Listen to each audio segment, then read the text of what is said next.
Here we are again, going live on the twitch.tv/theassumer, playing on the Hermitcraft server, where we are doing the copper stuff. Yeah, the copper stuff. That's exactly what we're doing. Going to be working on the base in this stream. Lots of big jobs to be done down in this area. Going to install some beacons, create some pathways, maybe even create a bee farm. Bananas in chat from Lucaro, Hero Blender, Forgil, The Cheese Eater, Dev Chimera, Cybot, and Curls the Doom. Thank you for bananas. Lets me know that we're live on the twitch.tv/theassumer, which I say over and over again, don't I? This thing is working wonderfully. And we've also got an Enderman in here. I don't know where that Enderman came from, actually. It shouldn't be able to spawn anywhere. Uh-oh. Might have to go repair my pick. Might have to go do that.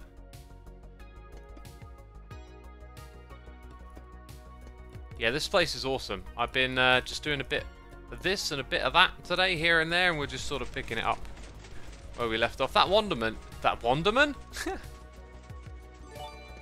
That Enderman is wandering around inspecting things. See what my brain does? Like, I know I'm going to say Wander, and then I say Wanderman. Jeez. What am I like? Chapter Corey, thank you ever so much for 29 months of support. Appreciate your support. Hope you're enjoying the stream. Off that goes.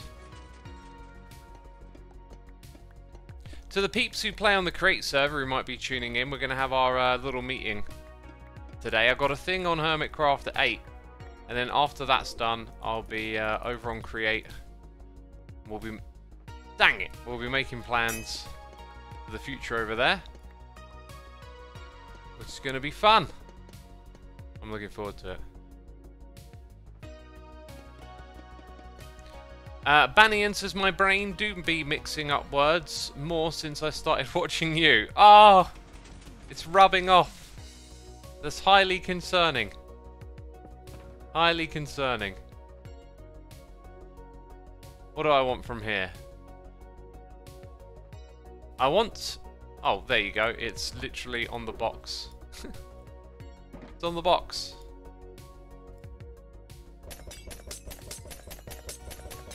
Now that's probably enough to get us through for now. Save the rest of those for later. X is a bad influence, and I say only temporarily, and Acacia now, and X is to blame. Oh, sorry, I got you saying Acacia wrong, have I? Dang it. Chacha, that's the correct way to say it. Hey X, created already the Nautilus farm on Hermitcraft, or are you working on the concept, says Allround MC. If you watched my episode, you'd be in the know, you'd have your answer. You'd have your answer, which is yes, the Nautilus farm is on the server, which I built in my episode.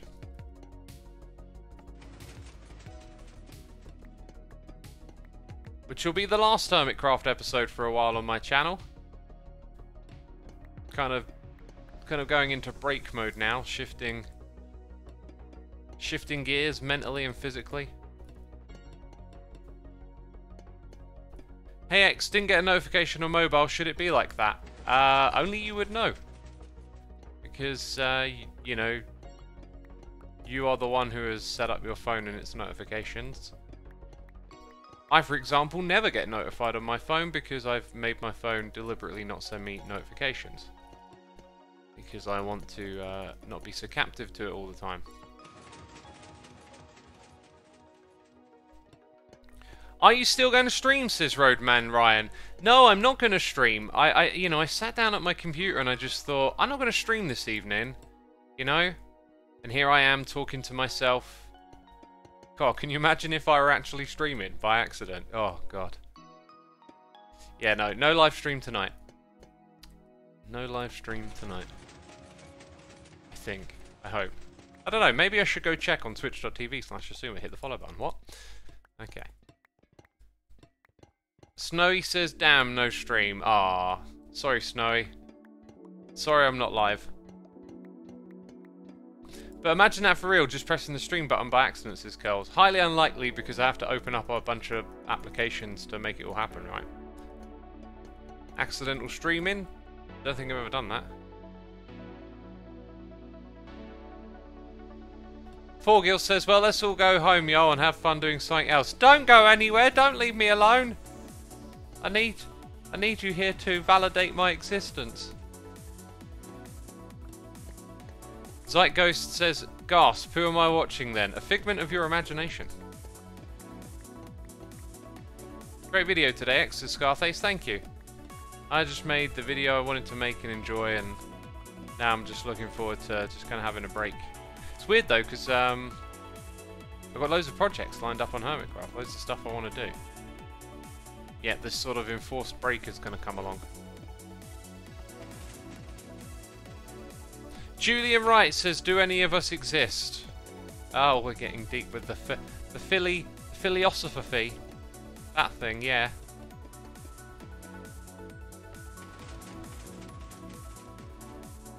You're going to see a lot of this on streams. I'm going to come down here and be like, right, let's refill. X, do you have a Riptide Trident for travelling in the base? A bone textured trident could be kind of interesting. I don't, as it goes, Convoy. I do not have that.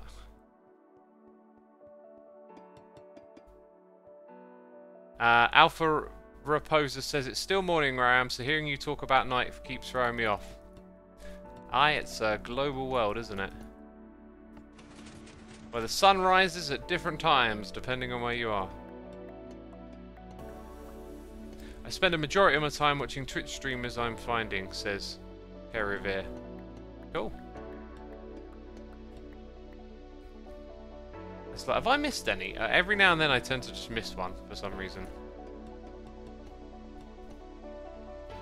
Good evening, everyone, says Jay Gary. Welcome, welcome. Good evening to you too, of course.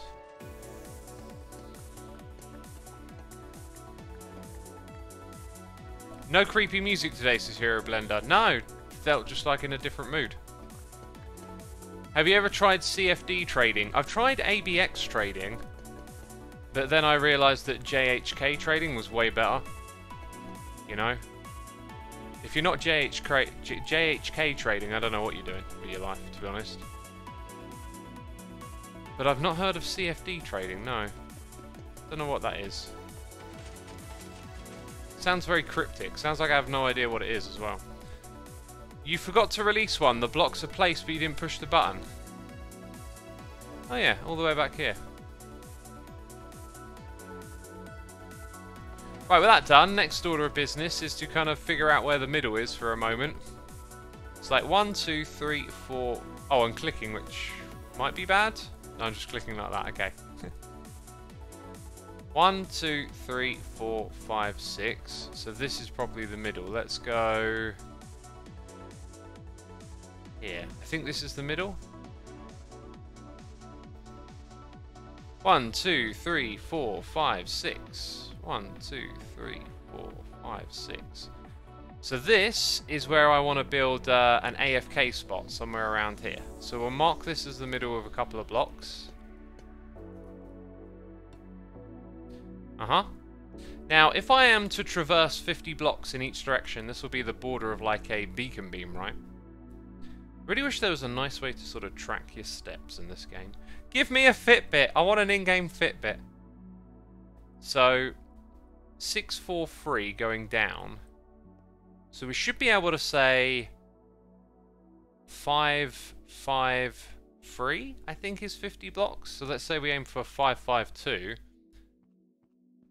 I'm not mistaken, that should be good.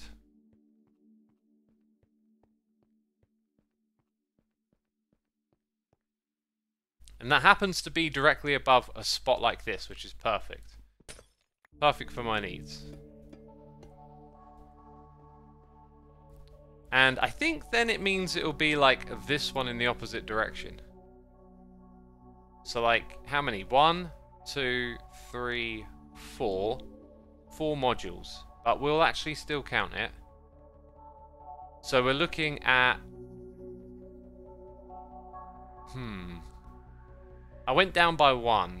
So like 93, I think. 1, 2, 3, and then 4 at 93. Or did it really just mean... Okay, 95. 93. It didn't mirror the way I thought it would. Mini HUD has a beacon overlay if you haven't seen it, says Simo. Is that a beacon shape overlay, or is that a actual beacon overlay? Let's go find out. Like if I stand here, I don't need that anymore. Sphere, block base, add shaped, configure. Okay, yes. No, wait, sphere? What am I on about? Line? Oh. What I want is a box, actually. Okay, this doesn't feel very helpful.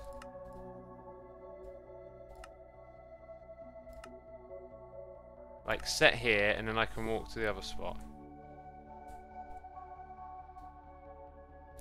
Assuming shape rendering is on. Nope, there we go. Aha!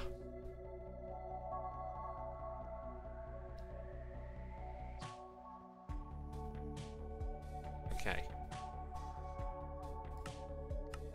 Hey Asuma, first time joining. By the way, why didn't you join Tango's Create Mod server? You would have been a great addition. Lesson in life. Don't invite yourself to a party. You know? I get this question a lot, and I don't know why the answer isn't intuitive. Anyway, what does that actually tell us? Because this is just a line. It doesn't tell me how big it is. It does let me look at the numbers. So I only went 40 blocks. That's interesting. So now it makes sense that the other one went a bit further, really. Oh, I must have done my numbers really bad. So what happens if we put it over here? Now we get to see that that is actually 50 blocks, isn't it? I'm going to just set it on the inside. I'm going to set it to this one here. Right, so we'll get rid of that. Now we'll go do the same thing on the other side. Life lesson of an introvert. Don't accept any invitations to any parties or you'll regret it later. Maybe.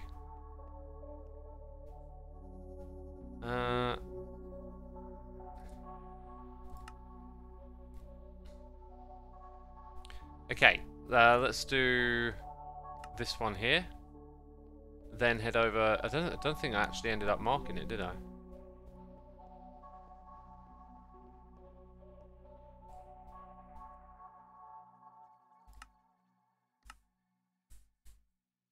Yeah, there you go. Got it in right. So now that's only 40 blocks, right? So then this is like exactly 50.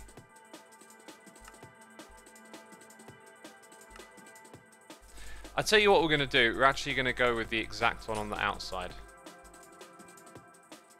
Because it is actually 50. I'm now slightly concerned. Have I made a big mistake here? Did I use the wrong end of the button? Or box? 85. Oh. 45. It is 50. Yeah, okay.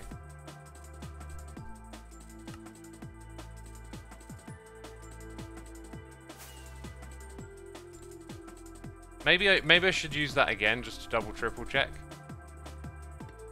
But I think we're actually gonna put it over here. Box, add shape, configure. Nope, did it wrong.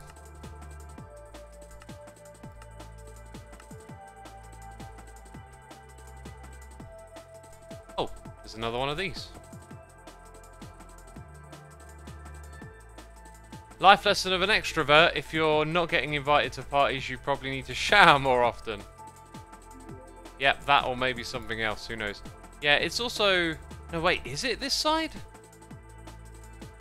Yes. Yes, it is. Yes, definitely. Okay, right, I'm happy with that then. Pretty happy with that. Also, we've been streaming for 15 minutes, and my my decaf coffee, which I've been aware of for a moment, is probably getting a little chilly. Which hermit surprised you the most when they joined? Like, with dedication, etc., says James did it. Oh, interesting question. Grian, like, obviously changed things massively. But I think it was kind of, like, for those of us that wanted him to join, it was like, who were watching him, who knew what he did, it was like, you could see something really cool would be added to the mix. But in terms of being surprised, probably the crew that joined in Season 4, right? Because I barely knew them. We added a group of peeps that had played together. Python came to us and basically said, look, these lot are great, trust me. Bring them in. So we brought them in, and it was like, oh wow, this is like a great fit, you know?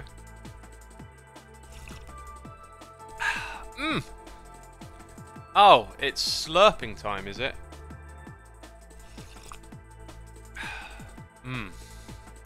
Yeah, to those of you in chat saying that Mini HUD has a beacon overlay range, like, think about it. It has an overlay range for a beacon, right? I haven't got a beacon. Hang on a minute. Like, why have I got a marker there and not over here? Did I forget to put it over here? Right, I'm trying to figure out where the beacon goes, so it doesn't help. I was curious, is there no way to push all the oxidized copper blocks together to make it easier to collect? There probably is. Now that you say it, how many blocks can these flying machines push? I think it's 12, because, like, if like a one wide flying machine just came across and, like, pushed them all down to one end, you know, with the right amount of modules, maybe that's the way you could do it. In fact, yeah, like, if you had some staggered flying modules, then they could do something like that. You know, I'm going to suggest that to Pixel, and see what he thinks of it. Or if we get into, like, a bit of... Hey, what did I just came over here and just did some absolute autopilot without even thinking about it. This is so stupid. Like, I forgot to put down the marker, and now I'm not entirely sure where it goes. Like, now I can't seem to press F3. Hey, Ergo Proxy, thank you for gifting a sub to John and Della. Appreciate the gifted sub. John, be sure to say thanks in the chat. But that would be over engineering, says Talbar. It may or may not. It depends on how you build it, right? Because if it means at the end of your AFK session you come back and all the copper's now over here, and you don't have to break and place and break and place, right? Like, I think over engineering, it's... I would use that term differently. Anyway.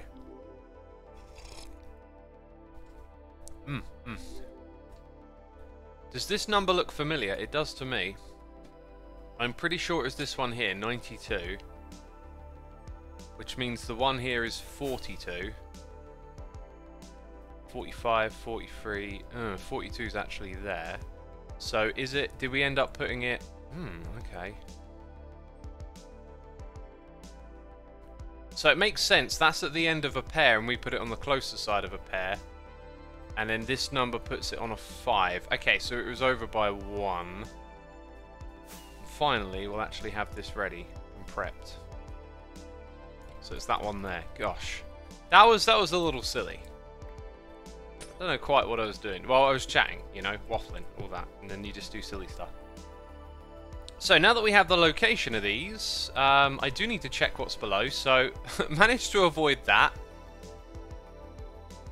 And seemingly anything else of value. So I kind of don't really want to go to the bottom of the world to put this beacon base in. We'll go 50 blocks above, yeah. That's the way I usually do it. So 50 blocks above. Oh, and also I wanted 2 beacons, so we will actually put 1 2 blocks over, so they go through where the frog lights are, as they'll go through. Yeah, I want 1 for speed and 1 for haste, so we're installing 4 beacons in total. This one also appears to not be much of a bother, which is great. The reason I've decided to put them at the center of the room is because I believe, just guessing, just eyeballing, but I reckon putting them at the backs of the room, like here, they're going to be more than 50 blocks away from the center. So, like, let's see how close it is. Right, we're at 55. So, like, we need to hit 5. Which is here. So the other place that I could put the beacons is sort of tucked into the room by, like, 5 or 6 blocks. So they would sort of maybe be, like, here. But then I would need to double the amount. So that would be 8 beacons instead of 4. To cover the whole area. It's also going to be like a walkthrough into that part of the base and this part of the base, so having them neatly staggered out is a good thing. Yeah, so, how do we get started? We need lots of iron. Still haven't quite figured out what I'm doing with all of this, by the way. Where I'm putting it. Oh yeah, the walkway, just doing it step by step. Letting some ideas come to mind and stuff like that, you know. And then I was thinking of using the coal and the iron that we got from all of this and that material too. So that's why those things are there. Okay, now that the inventory's a bit more tidied up, we'll go... Where are we going to go? Iron. Beacons. Do they look cooler though? You could put them at the side of the walkway for the copper. I don't really think they look cooler or not. I don't know. They might look a bit annoying in the middle of the in the hallway.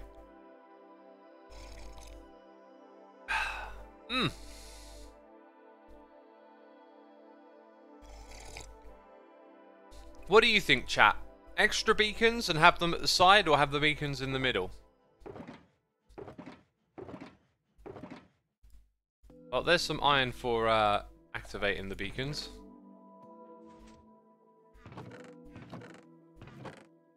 You know what, I did have a big stash of iron, and I was saying to Pixel, take all you need, so I might be low on it. Side, middle, extra beacons on the side because it looks cool. Slash head empty with no thoughts because it looks cool head. Middle, middle, middle, extra beacons on the side, maybe middle, it becomes an obstacle. Visually it will be, yeah. Okay, there's some iron. I am really pondering it now.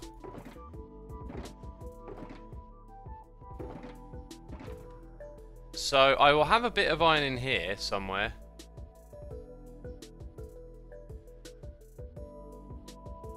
Like there's a fair bit.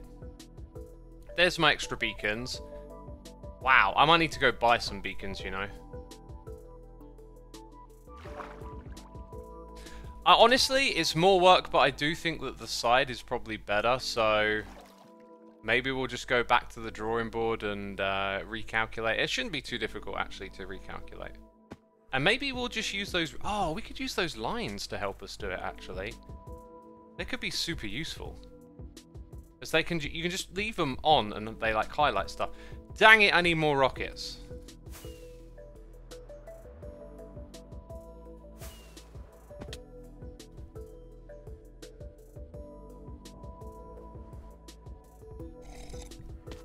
Depends on what it will look like on the outside, won't it? Yeah, also we need to check the above and below of those places. So really we need to do a checkup. We need to get more beacons, do a checkup. A bunch of things, basically. Don't you have a voucher for Impulse's shop? I think you might be right. What is the voucher that I have for his shop? Oh, wow. Impulse has gone all out there.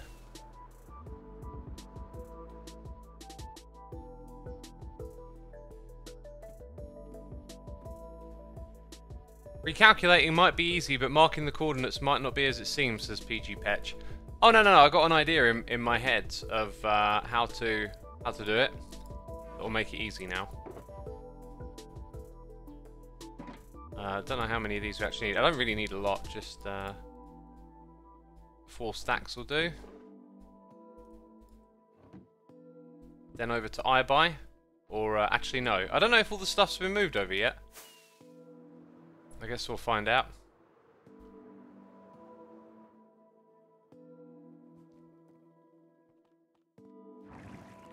50% off for the season. Oh, was it? For the whole season. So I get these half price. And there's none there. How much are they? One, so I can get double the amount. Sweet. That's pretty cool.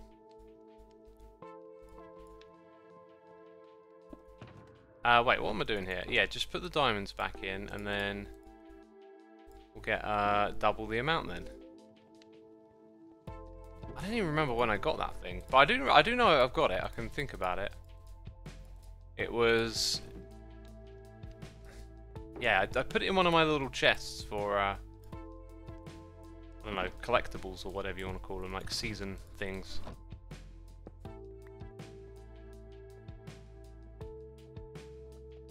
Right, anyway,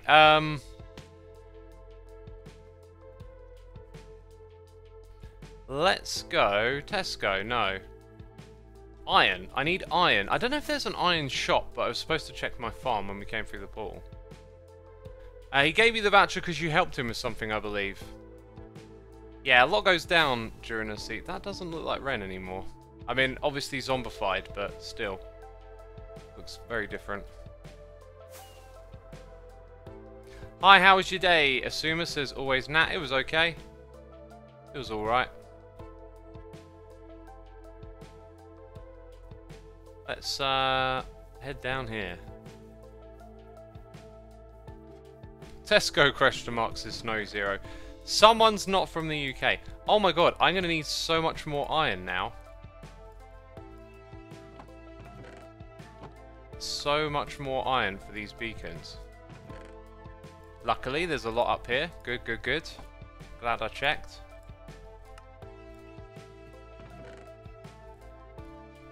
Keep breaking that in. Might help if I organised a little bit. Oh yeah, I already had a bunch of these. Whatever.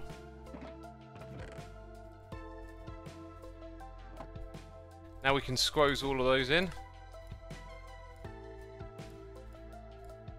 Yeah, definitely going to need some more after that as well. I know it.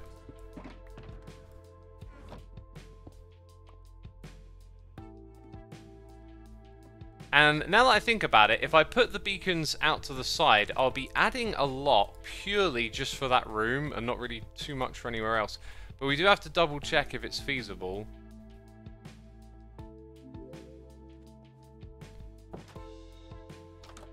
The white wall is a scam, says Duslow. No, the white wall is because there's a sheep farm there as well. Oh, it was the Asuma costume party at the Crassel I won the musical chairs game. Ah, right, sweet. The heck is a Tesco, says Gecko's Gaming. Don't Google it. Don't. It's a made-up word. I'm lying. It's fibs.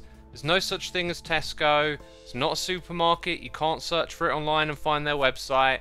It's all lies. If you do find something, it's made up by the government. It's a conspiracy. It doesn't really exist.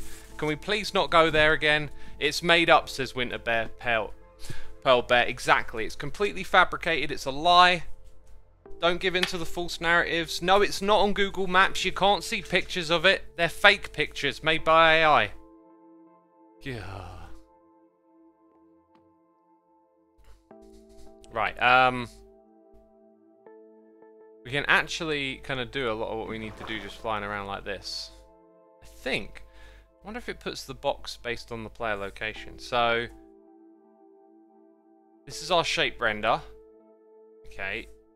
So let's see what happens when we add. I think this line. No, we need a box. So add shape, configure. Where's set here? Oh, there it is. It's not a button this time. That was. Why did it set this bit as well? So we don't see anything.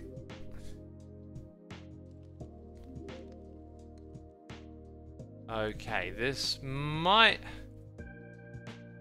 not quite work how we would like. Wait,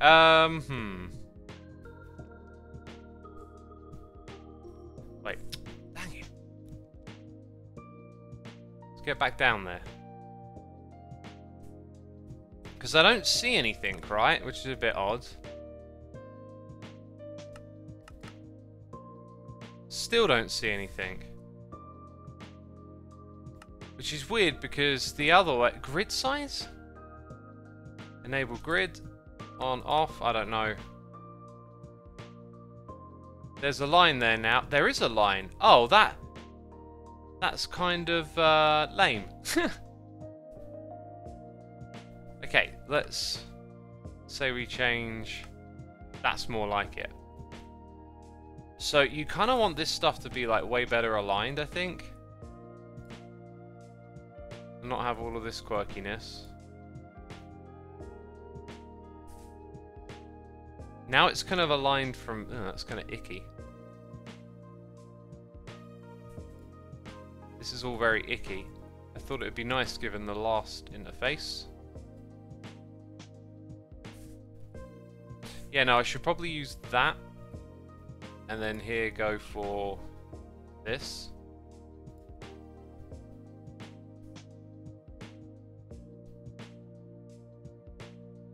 Right. So now what we want to do is set this one like 50 blocks away from there. That's what I was thinking. So that'll put it right where it was. So we've added 100 blocks and then we're going to take away 50. If we do the same thing in the opposite direction, that becomes that. So now we can see 50 blocks away from the center in each direction. See, that's not really as good a space. I must have really miscalculated when I did this a minute ago, right? But so far, both of them could technically have beacon beams coming through. Then what's below? Middle of my farm? Not great. Not a great start.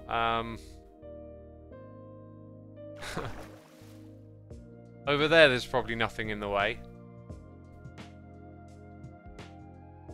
So now if we go 50 blocks in this direction to where the other beacon could be, you know, I could bring them in a little bit. That could be an argument. Right, now if I fly and just roughly estimate, the next one's going to be sort of over here. Doesn't appear to be anything below it. That's good. Another little guesstimation going on here. Somewhere around there, I think. Doesn't appear to be anything below it. Slime farm's there too. So, let's just go back to this one, and let's say we bring the beacon beam in a little closer so it can dodge what's down below. Like, how much closer does it have to be? Right, let's get up to the room, or down to the room, should I say. I finally figured it out. Tesco is a lie told by the government and hermits. Their goal is to make us shop at Walmart by making us think that we're shopping at Tesco's. Dang it, you've sussed us out. Quackles20, thank you ever so much for your subscription, dude. I appreciate that.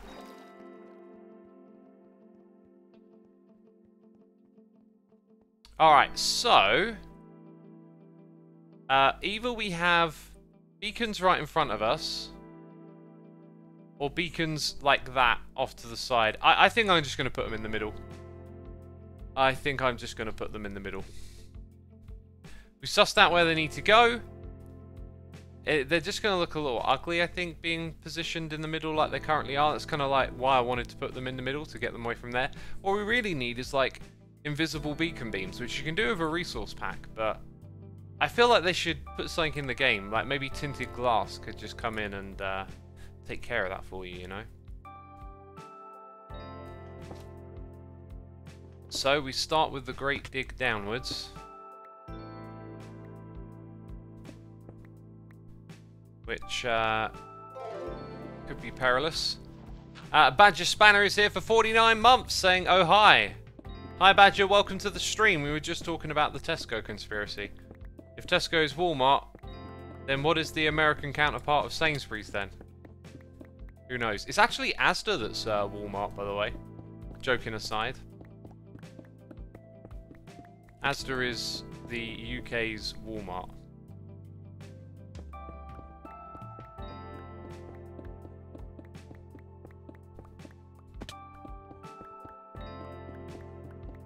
Breaking the golden rule of Minecraft right here. So now, let's say we go into info lines and just, what are we looking for? Like, Y value? Y level?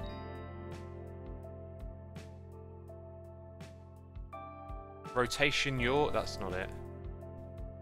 Just coordinates, isn't it? It's like, what I want to do is add one for that that's... Oops. Yeah, no, left alt C, that's what I want. So then I can add that. And we want to go... Oh, actually, minus 14? Is that kind of it? Like, you want it to go all the way to the bottom. If I'm ever going to do anything down there, which I don't think I will. I think it just makes sense to build it here. I'm so sick of... trying to do everything to perfection all the time. Like, this'll do. I'm not going to end up building at the very, very bottom of the world and wishing I had a haste beacon. Plus, there's bedrock in the way, you know, so 3, 4, we'll have that. And just place our beacon here. 1 of 2, remember. There's a gap of 2 blocks. I'm pretty sure it's that way to the next one. So it'd be interesting to see how those overlap. And how much iron it takes up, really. Not that I'm counting. Because then you're going to have, like, that in the middle. Actually, is it 2 blocks? Hang on, let's go back to the surface.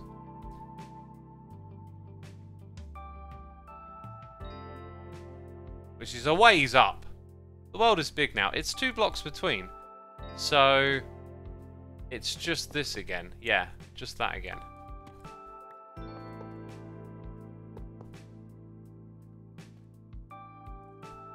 Now let me look at it. Yeah, we've got to bring these across. Alright, shall we get chatty, peeps? There's 850 of you here watching. Thank you for coming by and spending this time with me. Be sure to hit that follow button if you haven't done so already here on the Twitch. And now we will get into one of our world-famous legendary waffles. Alright, no, not food. Just having a waffle. I watched an episode of Star Trek The Next Generation last night and I absolutely loved it. Didn't look at the phone, you know, left that in the other room. Just enjoyed a bit of one of my old favourite TV shows. And it was glorious. Oh, I'm going to have to go to the end and repair this pick, aren't I? Before I do too much more of this beacon building. It was a really great episode that I picked out as well. Which episode was it, says Daniel. Oh yeah, we're getting to that. What did I watch last time though? Because the one I watched the other day... And for those of you that haven't been listening to like my mental health talks and stuff, like... I am just going through something really weird, and one of the ways in which I'm sort of reflexively responding to it is just trying to be like less in this create a moment mindset and just enjoy stuff more, and I don't know, less like trying to follow the latest thing that's happening or whatever, and just enjoy something you love, like some classic episodes of Rick and Morty or The Next Generation. So I was watching an episode a couple of days ago. The one I watched a couple of days ago was where a different Enterprise comes through a wormhole and it transforms the current Enterprise into one from an alternate timeline where they're at war, the Federation is at war with the Klingons, and Guinan has this instinct that Picard has to trust, even though it's like a really crazy thing to do. That they're not supposed to be in that timeline and that they have to change their actions accordingly.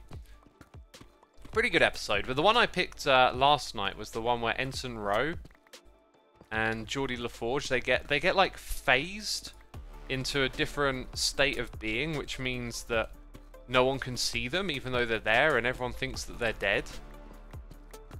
And it's just a really well done episode where the situation kind of overlaps really nicely with seeing how Data handles death and funeral and a celebration of their lives, and some of the comments that the different cast members made. It kind of felt like one of those ones they could have gone even deeper on it, but like it's a really great episode anyway. That's a good episode, says Star Wars Guy. Yes, it is. It's a very good episode. Quackles20, thank you for the cheers and bits. Whose idea was it to have this Hermitcraft X Empires crossover? A medal is deserved. I think it was Grian that mostly brought it to us and just said, look, why don't we try this, you know? We have talked about doing stuff with other servers over the years, but it just sort of seemed like one of those ideas that gets dismissed where it's like, oh no, you can't do that. But this time around it was like, why don't we just do it because we want to, and just forget about any naysayers, because there are naysayers. There's people that have been like, oh, this is terrible, get back to normal Hermitcraft, and it's like, well, you know, normal Hermitcraft will come back around again. This isn't a permanent arrangement. Like, why don't you enjoy it? Right, so we need to go like up. We need to fly up to the top. See, I have like little walkways and exits and stuff that are like hidden, like over there. So I sort of want to get over to this spot to get outside, if you see what I mean. Or don't really have any other little easy exit bits. Sort of always pondering what's the quickest way to go about doing things. Probably going to need to grab a shulker box. How many? You know what? I'm just going to go to the end first and grab a shulker box to put things in. The next generation will always remind me of working at the Edinburgh Fringe while everyone went off and partied. I'd hang out with a mate and watch the next generation with a pot of tea at night. That's cool. The show's so good. It did make me think for a minute though, like, why are they phased and yet they can see everyone but no one can see them? Like, I know it's just a sci-fi show and that you're overthinking it or whatever, but like, shouldn't that go both ways, you know? Like, why is it a one-way thing? I mean, you're always going to find flaws like that in science fiction. The trick is just to enjoy it, obviously. But it kind of caught my eye. I really appreciate to see you here live, X, in the beginning of January. I have the joy of meeting my younger sister in 4 years since she moved from Sweden to Australia. I'm so excited to see her again. Awesome. Hope you enjoy seeing each other. It's a crazy distance, right? Don't forget to repair your tools while you're in the end, says Jack. That is the reason that we are going there. Star Trek portrayed the multiverse way before lots of others did it, says Daniel. Yes, yes, of course. You know, it introduced all sorts of science concepts. Like, I think it introduced a Dyson sphere to a lot of people.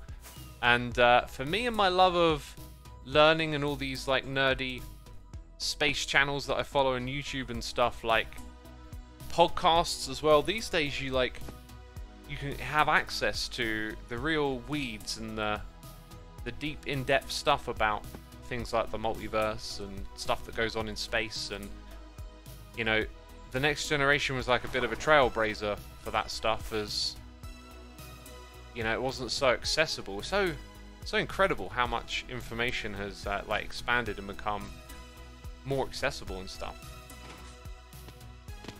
But yeah, like that was like an early love for that stuff, was just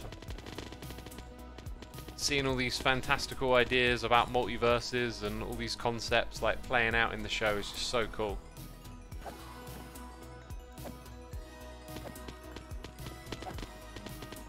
Space stuff and science is awesome. I mean, look at my username, says Astro Thinks.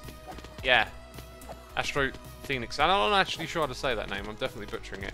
Hey X, any plans to make playlists in your Asuma Says channel, particularly the series of videos about mental health and therapy, since there is some continuity there? Are they not already in playlists? I thought they were. I thought that they were.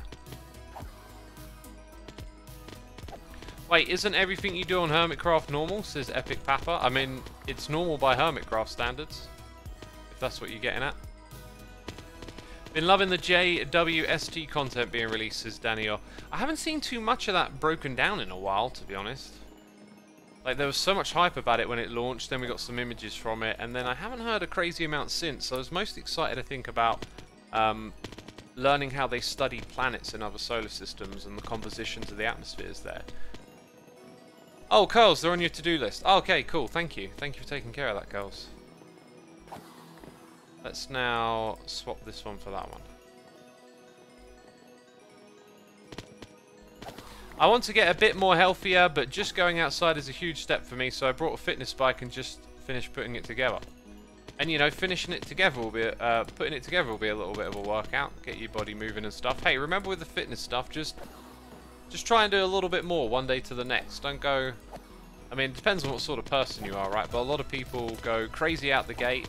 I'm going to be healthy and live this different lifestyle, and then you just fall back. It's, you want steady increments, you want something that's sustainable or manageable.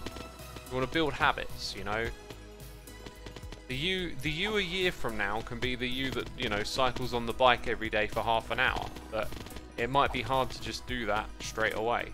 So just don't give up, but just do it in small steps and keep improving.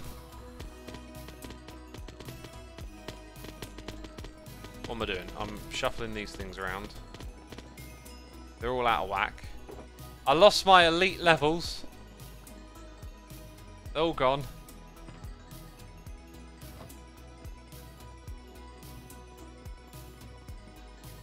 Yeah, that'll do me. Plenty of XP. James Webb content isn't in the news, but it is there. Pic of Jupiter they did was amazing and caught formation of a star and planetary disk recently. I follow astrophysics to get into the content, says Dania. If you know any good places to, like, learn that in sort of like the YouTube format, you know, videos and podcasts and stuff. Oh my god. Oh my god! Normal day. Oh, Hermitcraft! Quick! Something's attacking me. Dr. Becky is the best on YouTube for that. I will, you know, I always say tweet at me, but Twitter feels like a sinking ship of late. Dr. Becky, I will look that up. Yeah, like, it seems like my regular sciencey sources just aren't really, like, covering that stuff that much. A bit surprised by it, honestly. Like, I thought there'd be tons of stuff coming through, but it hasn't been so much as of late.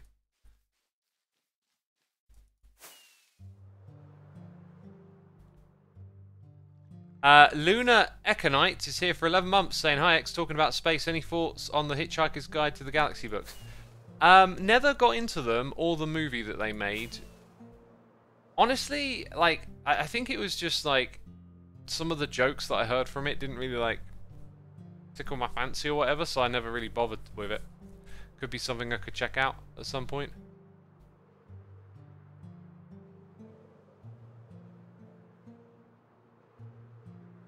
Yeah, speaking of Twitter, it does not look like Musk.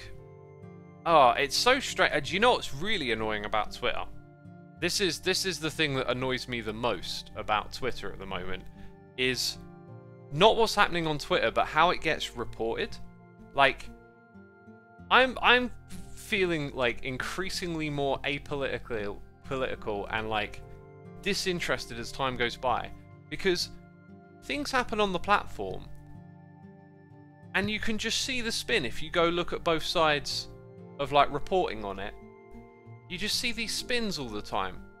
These like just taking what's happened and turning it in one's favor. There was something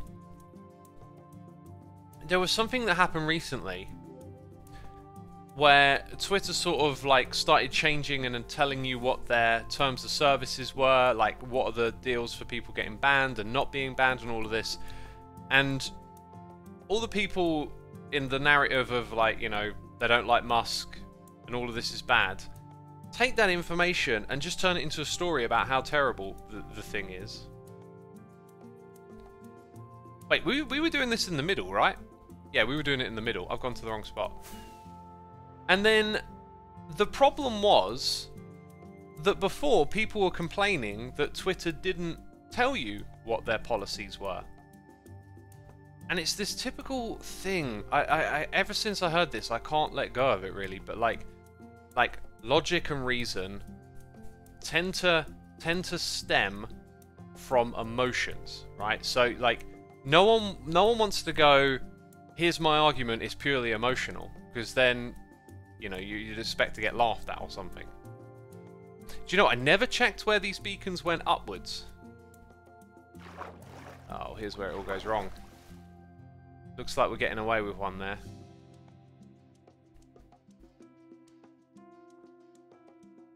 So I totally lost my train of thought now. So it's like something happens, and then because you have this emotional feeling of I don't like this guy and what he's doing, you sort of wrap it into that narrative. And I see it on the opposite side as well, like not just left-leaning. I go look at like Fox News and things, and just like, okay, so they're talking about Elon, and like over there they're like praising him like he's this savior, and yet it felt like they were criticizing these platforms being owned privately by billionaires a while ago, right? But now they're not. Now it's like, oh, praise Elon. It's so confusing. I just can't get on board with it. In both directions, it just feels like everything's just constantly being wrapped into whatever narrative there is. So my thing with like Musk and Twitter is I'm just gonna like follow it and see what happens. And so far it feels to me like it's been a bit of a case of him going in and kind of finding out, oh, this is actually really quite different from what I thought it would be, right?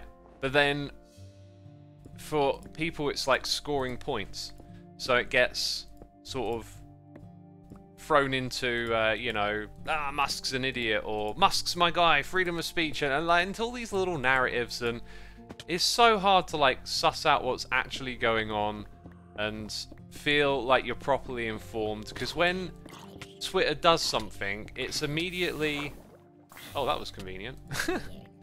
That was convenient. It's immediately just part of like someone's narrative now, and because of that I've just become so disinterested. I mean, I feel like this is stuff I've known about for a while and grappled with, and this latest round of it it's tired me out. I'm worn out. I'm sick of this stuff.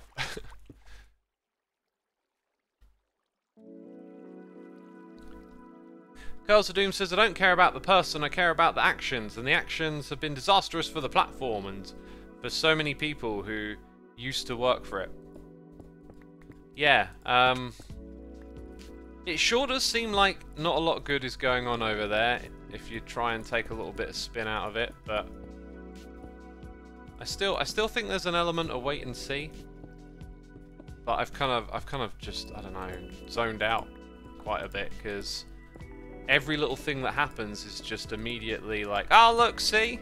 Told you so. Whoa, whoa, whoa, whoa, whoa, whoa. Right, like every little Elon Musk story is just packaged into that told you so, like if you're on one side or the other. It's just always like that.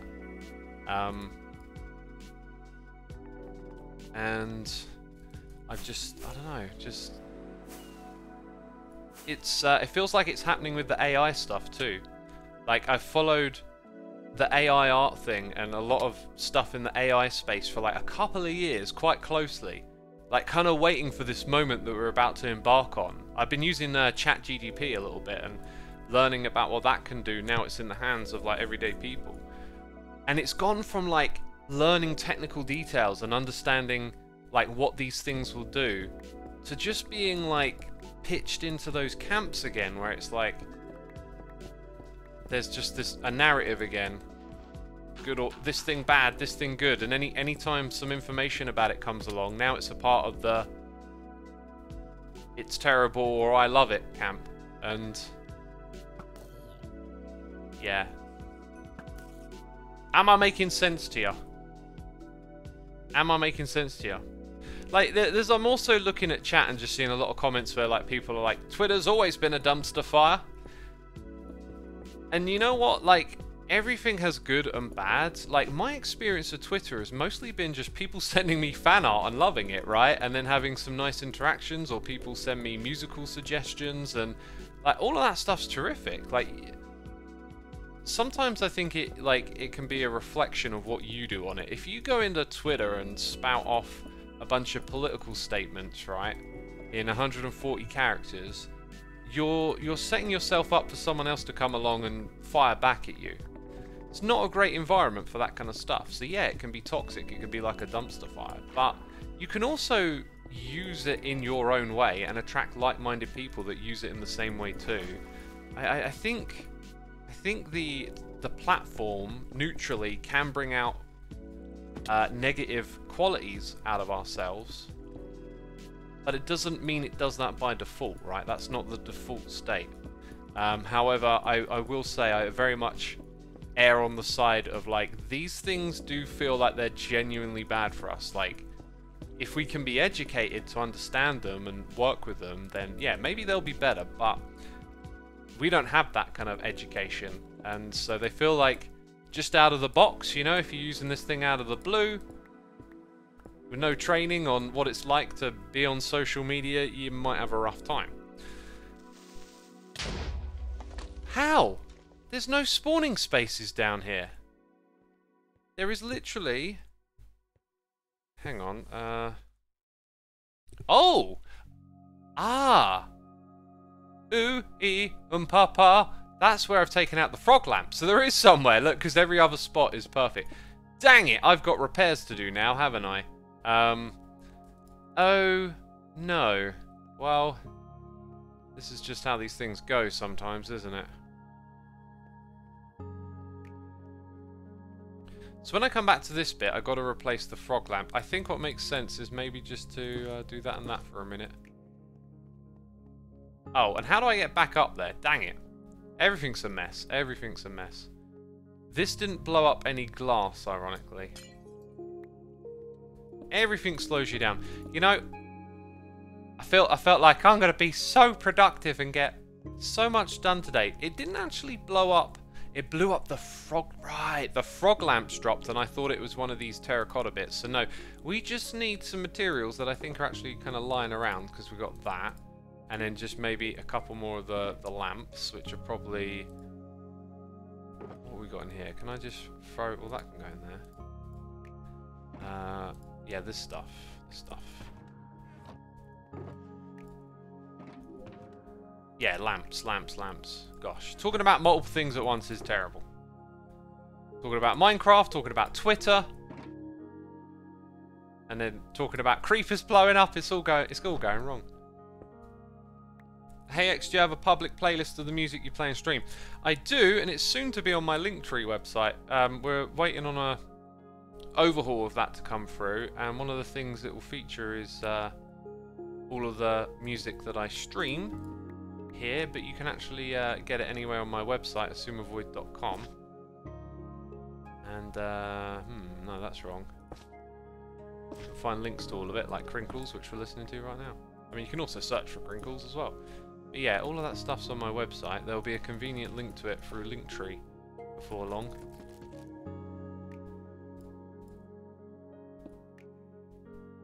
So yeah, getting back to talking about Twitter and all of that kind of stuff, it's just been, I don't know, it's just been kind of ugly to watch. And I just feels like so many places fall short of just having proper conversation, including Twitter itself. Like, a lot of people are now digging up things that Musk has said in the past and using them as ammunition against him, and to me that's like, this is what we do. We spend our lives making statements about stuff that sound like really good when you're thinking about it in one narrow context, but then when you apply it to a different one, all of a sudden it's like, oh. Wait, do they not go through frog lamps? Because that changes my plans if that's so. Oh, you gotta be kidding me. I'm sure they go through light sources.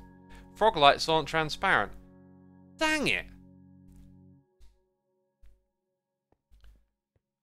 Dang it. Well, I guess I'm going to have to put them in the middle here then. Oh, that's so annoying. That's really annoying. Okay. This means I'm just going to put them in the middle like this. And that means I'm probably going to have to tidy up the view of this little bit. Or do I really want to do that? Like, is it going to look that bad if there's just...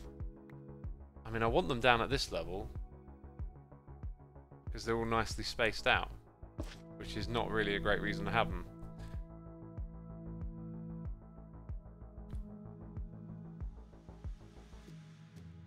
Is it really going to be a bother just to have a hole there and a beacon come through? Let's find out.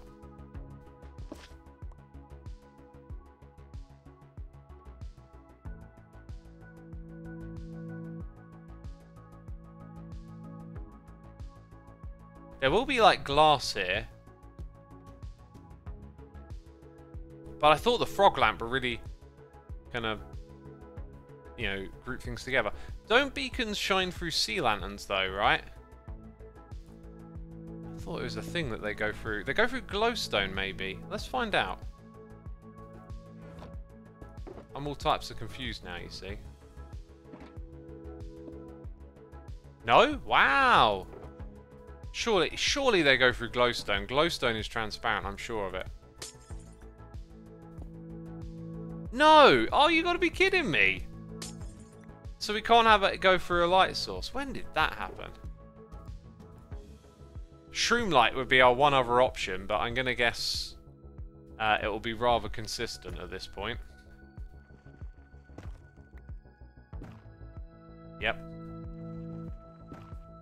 Trapdoor plus torch. Oh, a trapdoor would be a nice way to hide it.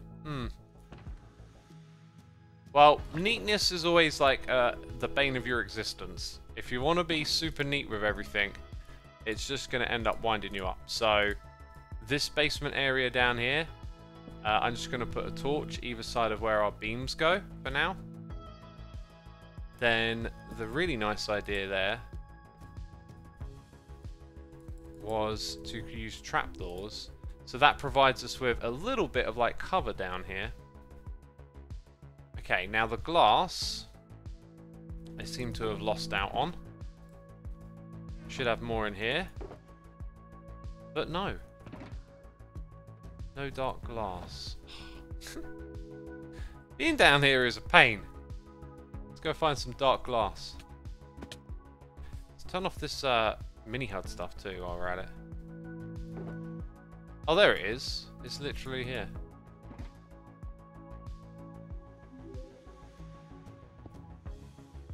I think I'm going to leave the ceiling like that because we sealed things up. You can go have a look if you want to. Also, maybe tells you what time of day it is. Might put... Wait, where's the... Did I not put the trapdoor in yet? I guess I didn't, because there was no glass to place it on, right? So that goes there. Then in this spot, I'm gonna have the same dealio. Yep, that's fine. I'm fine with that. That'll work. That'll absolutely work. So we've got to go up anyway. But first we go down. Right, now we can do this. We can go down and sort this out with no problems.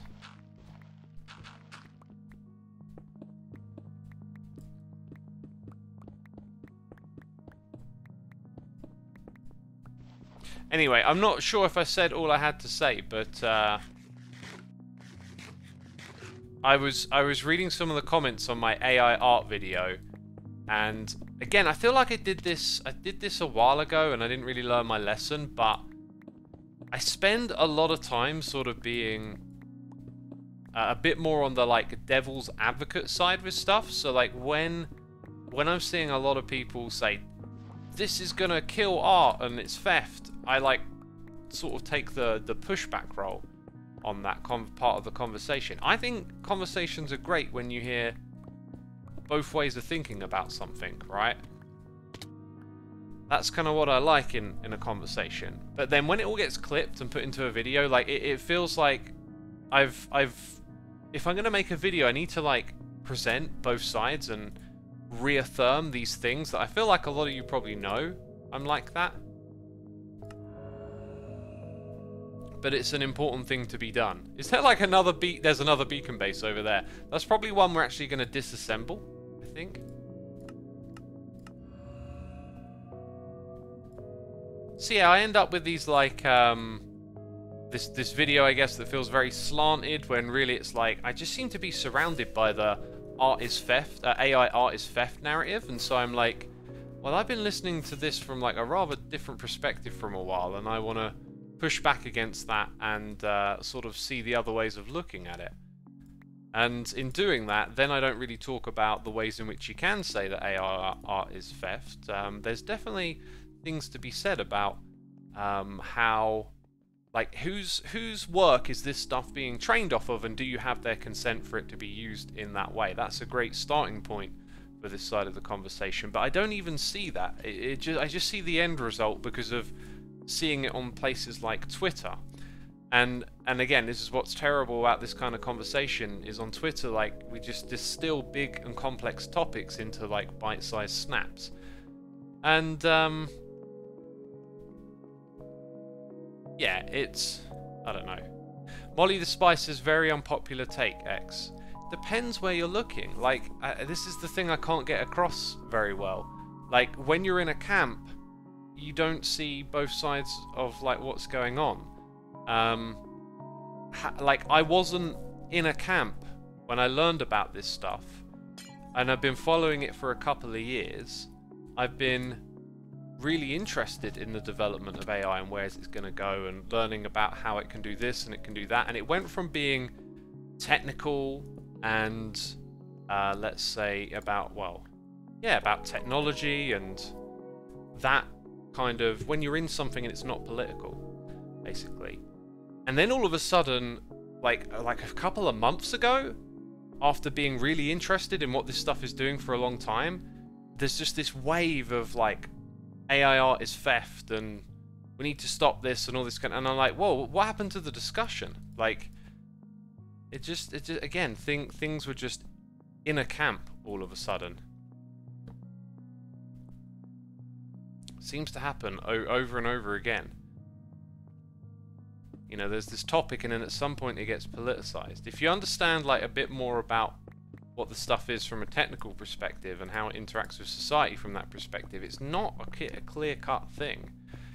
And I use that like retrospective point a lot, but like it happens over and over again, you know, like when you use fonts on your computer, which everyone does when they write up a document or stuff, you're taking away someone's job. There used to be people that had to make the fonts, and there used to be typists, and you know, when you use a computer, there used to be people that, do you know that this is a great point, like computers were people's jobs.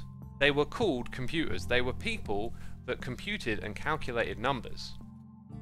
And then computers, as we know them today, came along and took away their jobs. Right?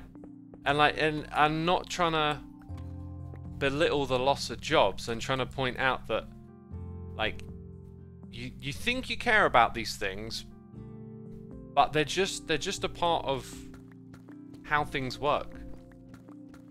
And like the generations in, like, I don't know, in 10 years, if like loads of art is done by AI and it's like a different landscape, you'll probably find a lot of people like would have moved on. It would just become a norm that it was a different way. And that's not for me to try and say that's wrong or right, just that it's such a poor starting ground to be calling it theft without understanding the technology, because it depends on variables like what is the stuff trained on, right? And there are these accusations going around I've seen of like, you know, 98% of AI datasets are trained on stolen art, and it's like, where did you get this from? Like, what is the source of this? I can't find it. It's I don't know, just again, just the politicized nature of the conversation. X, if you are not an artist, you cannot have a take on it. You see, that's not a great statement either, is it? Like, why? Everyone should be able to, you know, participate in conversation and having an opinion on things. And it should be about how well informed you are. I don't know that, you know, you pick a random artist if they're going to be more informed than me or not. Because there's no conversation about this stuff. It's just this, like, statement sharing on Twitter.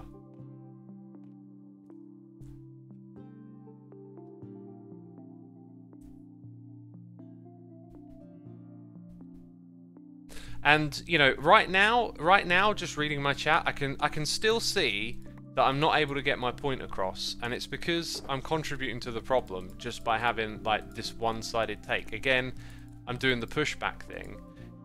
People need to converse and talk and understand from one another, from people who have different like expertise and understanding on what these things are and how they're used. I remember listening to a podcast about one of these AI art models systems with one of the creators, and like they were asked, you know, what do you train it on? And they trained it on Creative Commons art, right? So completely legitimate art that's been in the public domain, and things that are like, you know, don't have copyright on them, like classic pieces of art. So again, it's like the calling it theft narrative is like sucking out all of the nuance, all of the distinguished points, all the things that could be said about it, because you can have a discussion and say, is that right, that it just pulls information from the public domain and Creative Commons? But a discussion can't begin with just what you see on Twitter.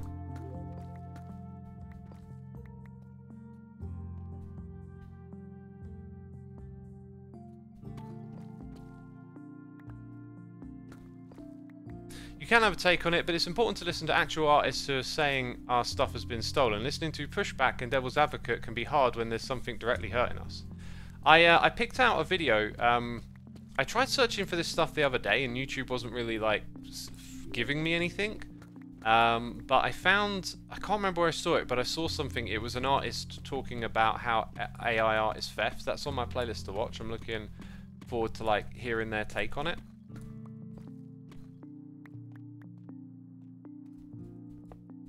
Molly the Spice says, X, I feel like you have an agenda here. I seem incapable of like making the point, just looking back at the chat. Maybe I'm just not finding the words. Like, I don't have an agenda. I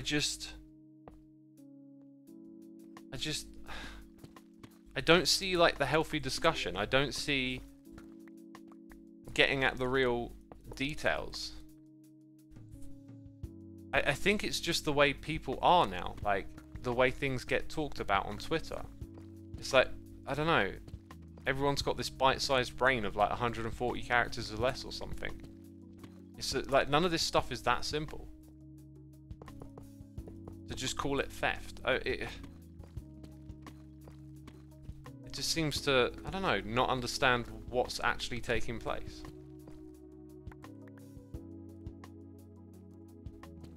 Why would you have an agenda, says Shinny. Yeah, like, why would I have an agenda? I don't know.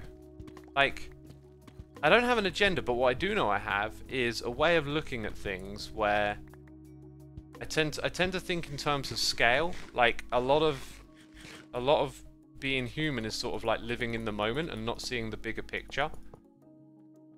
So I kind of look at something like this, and I can see how it would be scary in the here and now that, yeah, this thing's going to come along and take away some people's jobs or something. But that's what all the technology has done behind us. So, like, when you're typing that on the phone, you know, like, all of these things have created more productivity that has removed jobs in the past. You know, like, you don't think, oh, I'm getting a update on the weather on this app on my phone, and you're not thinking about how technology has replaced so many jobs in the weather industry because of all the advancement in tools, the ability to communicate that information easier. Like, these things continuously increase productivity.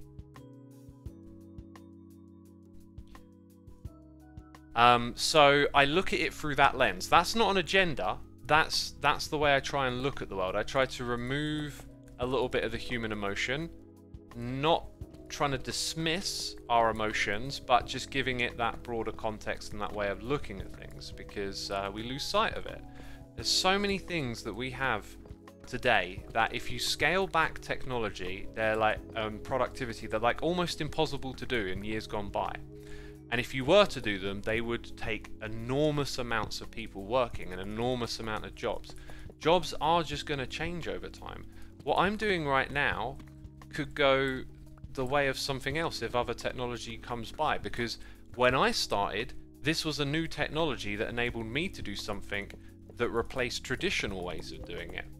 So where traditional media has shrinked and YouTube and Twitch and new media has expanded, again, it's like a displacement of jobs through technology. The overall outcome tends to be, though, that the productivity is better in the long run. And so, again, I see this AI thing as being a changing of the status quo. These are going to become tools that create different levels of productivity out of us. And if we're to have a proper discussion about how to navigate that, like, we need proper conversation and not these bite-sized takes of just calling it theft, because it doesn't get into the heart of the problem.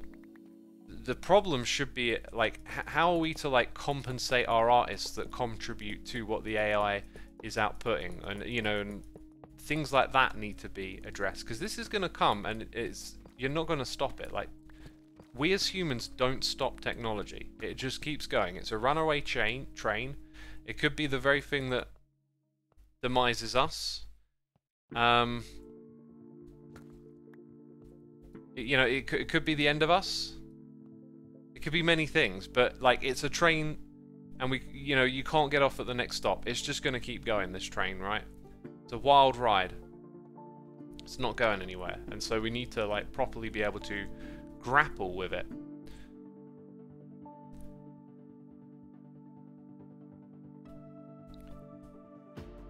X, I'm not quite sure that's really how it works. Sure, computers replace the jobs of the people that were the computers, but at the same time, those computers became people who programmed computers. Same for weather. You still need to understand someone who understands the data to be able to communicate in a helpful way. Yeah, but that's not different from what I'm saying. Not every person who was a computer became a programmer. When jobs get replaced, people don't always want to pick up new skills. That's like, you often see resistance to learning new skills and going into, like, you know, the new thing. But, like, what you said there is what AI will be, right? Like, AI art will be something that artists work with, and then their productivity will massively increase.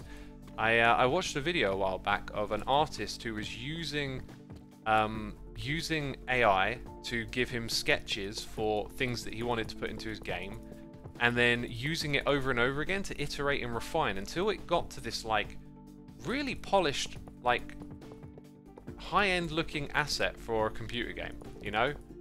Like, the level of polish that looks like you got a decent budget for your game. And it just massively reduced the amount of time this person had to spend creating the art and doing all of that. That's only one extra over, isn't it? We need to go a little bit further. So these will become tools, you know, that artists will use, and then the artists of 20 years time from now may not even be thinking about replace jobs and stuff, right? In the same way we don't think about what things have been replaced behind us. You still need... Oh wait, the chat is moving so fast. Let's pick one at the bottom. Allowing even people without much budget to produce something interesting. Yes, and then that means the level of entry bar goes down, and then things like Minecraft can happen, right? Because Minecraft is such a you know, a massive shift in the gaming industry. If you were not around when Minecraft first launched, you have not witnessed a humongous shift that this game was at the center of, and the ethics of its creator helped create that shift. This is why you see people playing video games today. It might not be the only one, but it's you know, such a huge game with someone at the center of it going, sure, you can mod this game, sure, you can upload that video of you playing it to YouTube, I don't mind. And because of that attitude, a lot of what we see now has sprung up behind it.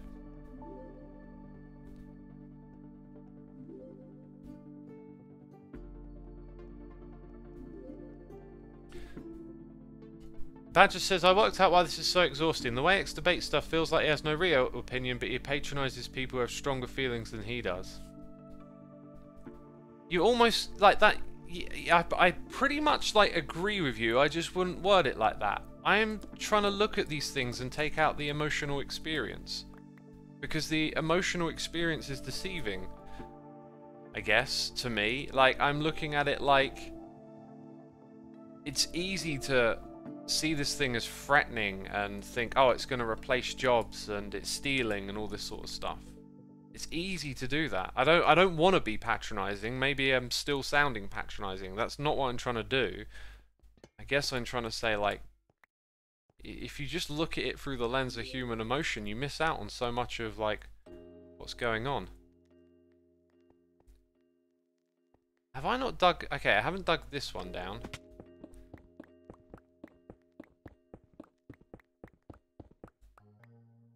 I think X is at the middle ground of learning about the topics, more of a spectator, says Dev Chimera. Yes, yes, that is what I like to do. I like to try and see the picture without, like, the spin in either direction, or an emotional spin. It's hard to do. And even I, like, all this stuff I'm saying, maybe there's some sort of emotion of my own tied up in it that I'm not quite aware of. But yes, that's essentially, like, I want to learn about stuff more neutrally. And not be pulled into, like, these sides that everything seems to have all the time. Going back to using Minecraft as a little bit of an example. So, again, like, it shifted an industry and it changed with the times. I couldn't do what I do today without technology advancing and things like what happened with Minecraft happening. Like, when I started making videos, making a video on your computer was not as accessible as it is today, because this has now slowly become an industry, and then this has slowly become an industry, and then the technology providers adapt to it and they start making hardware that's, like, easier to record with and easier to create with. And so, like, the accessibility of what I'm doing has gone up, and therefore YouTube has blossomed into a massive industry and stuff. Shinny says, X, I have to disagree with you there. Human emotion is important in our way of understanding the world. The problem comes when emotions are used to justify irrational thought. Okay, so stay with me on this one. Like, as I said earlier, logic and reason are things that we think we use, but they tend to come after the emotional reaction. You have your reaction, then you use logic and reason to build the path there.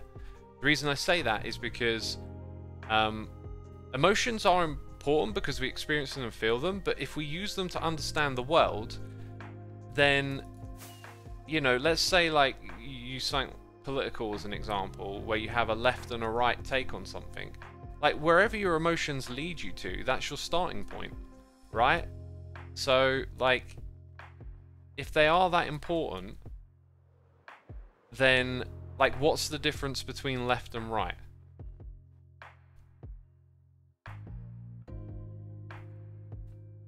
Okay, we're a little off. Because I see it, because I like to, like, take in different sides of, like, what's happening. Like, with the Twitter stuff, it's like, okay, bunch of tweets come round talking about how terrible this thing is that's happening on Twitter that Elon Musk is doing, and then I'll go over to Fox News and it'll be, you know, totally different story over there. Curl says, maybe we should look at potential solutions to the problem AR creates instead of getting people to understand the other side. Constructive conversation can happen when the solution is solution oriented and not about whom agrees with whom. Curls, I like that. I like that very much. We were talking about this the other day, weren't we? So, like, I get stuck on the bit before that because I don't see, like, a conversation starting from there. But I guess it's like, can you be the starting point? I guess I don't feel like I can, because that stuff happens at, like, government level, right? This is where, you know, laws and legislations are crafted, and you need to get people in the know communicating with one another up there. Whoa! If you get the right people, like, conversing on what this stuff is, and it can get crafted into good legislation, then maybe it can make the right sort of difference, right? Just ask questions to get people to refocus on something more constructive. See, maybe this is a skill, like, or something I don't actually possess, because I haven't really thought about how to frame it that way.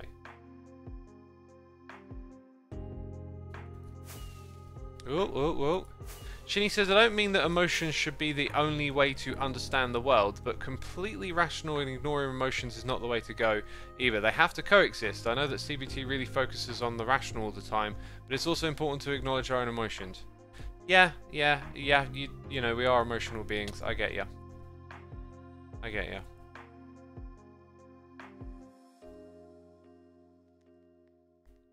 Okay.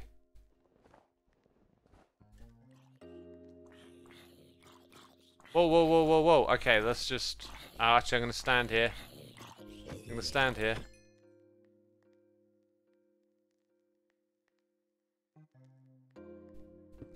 Molly the Spice says, that's it, X. No more fan art for you. I mean, okay. I'll just get an AI to generate some. Whoa, whoa, whoa. Whoa! I'm only messing about. I knew that would sound mean. Look, if you don't want to hear like the side that I'm trying to say about all of this, that's fine. Each to their own. I don't know what to say about it.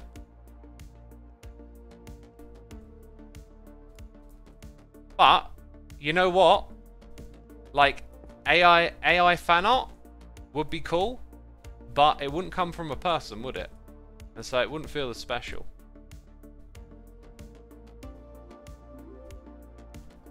So I can say that, like, that's something you can lose, the personal touch. Because the way I see it is like, the AI art is going to be just visuals, right? If someone shows you it and says, or doesn't tell you and just lets you assume a human made it, you would experience it that way. But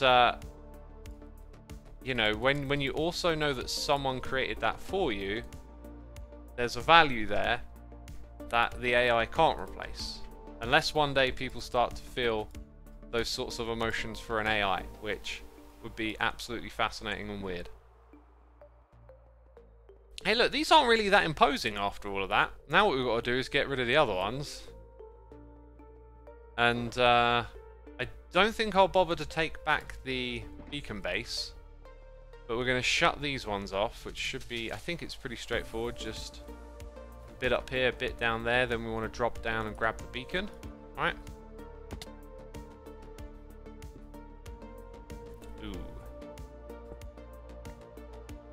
But X, could you tell the difference? That's the thing, you probably couldn't tell the difference, right? But the knowledge makes a difference. So like, if it's like, oh, here's this cool fan art, and you're like, oh wow, it's amazing. Like, part of what makes fan art amazing is knowing that someone created it for you. So then if you're told that an AI generated it, then you'd be like, oh, doesn't mean as much anymore.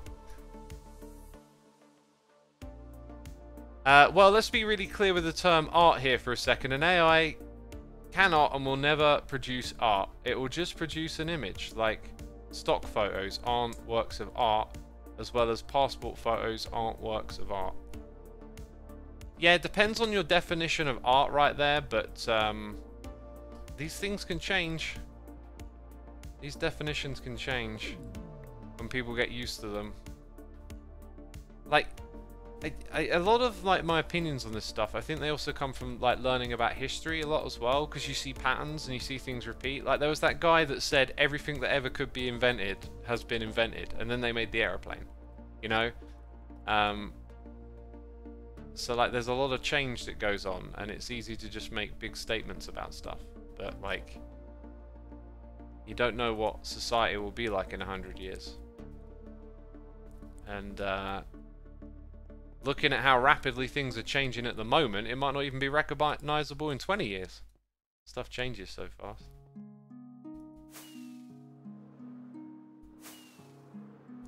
Right,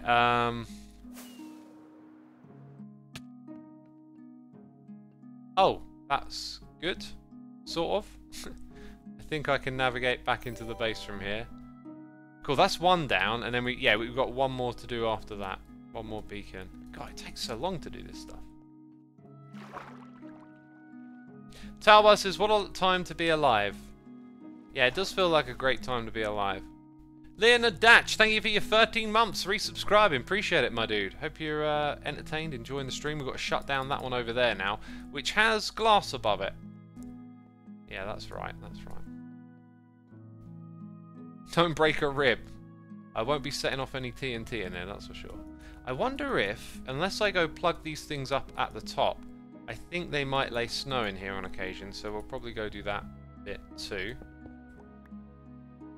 Okay, then we don't want it falling in here, so just let me grab that.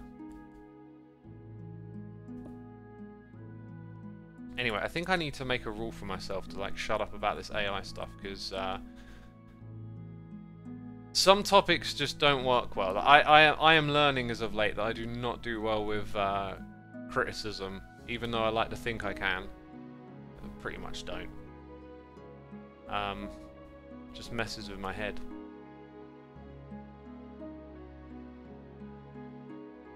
Like, what I think I'm seeking is probably actual conversations with people. It's so much nicer to talk about this stuff in person.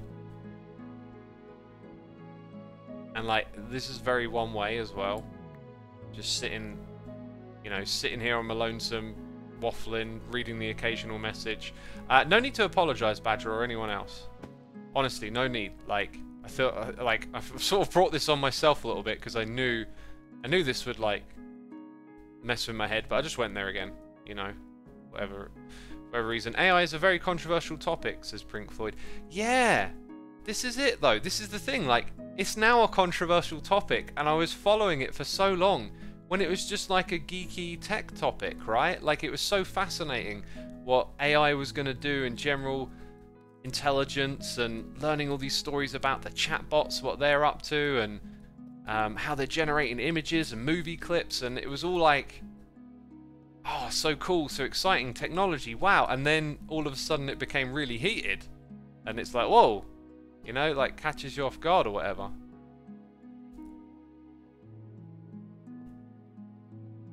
I feel like it's always been controversial, to be honest, says Shinny. This is the thing, right? You know, we have these terms that get thrown around like echo chambers and stuff, like, and it's easy to think, oh yeah, those people I disagree with, they're in echo chambers. I mean, I'm in a little echo chamber of what content I like to consume, and I go into the space where people who love this AI stuff talk about it endlessly. And like, I've listened to podcasts with many people who have like built these systems and been a part of it all, and it's really like, just from that one side, I guess, maybe.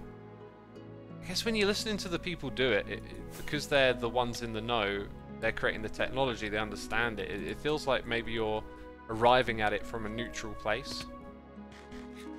Because it does seem a bit weird if, like, you're over here creating this technology and then other people are shooting you down for it when they're not creating anything like it. I don't know.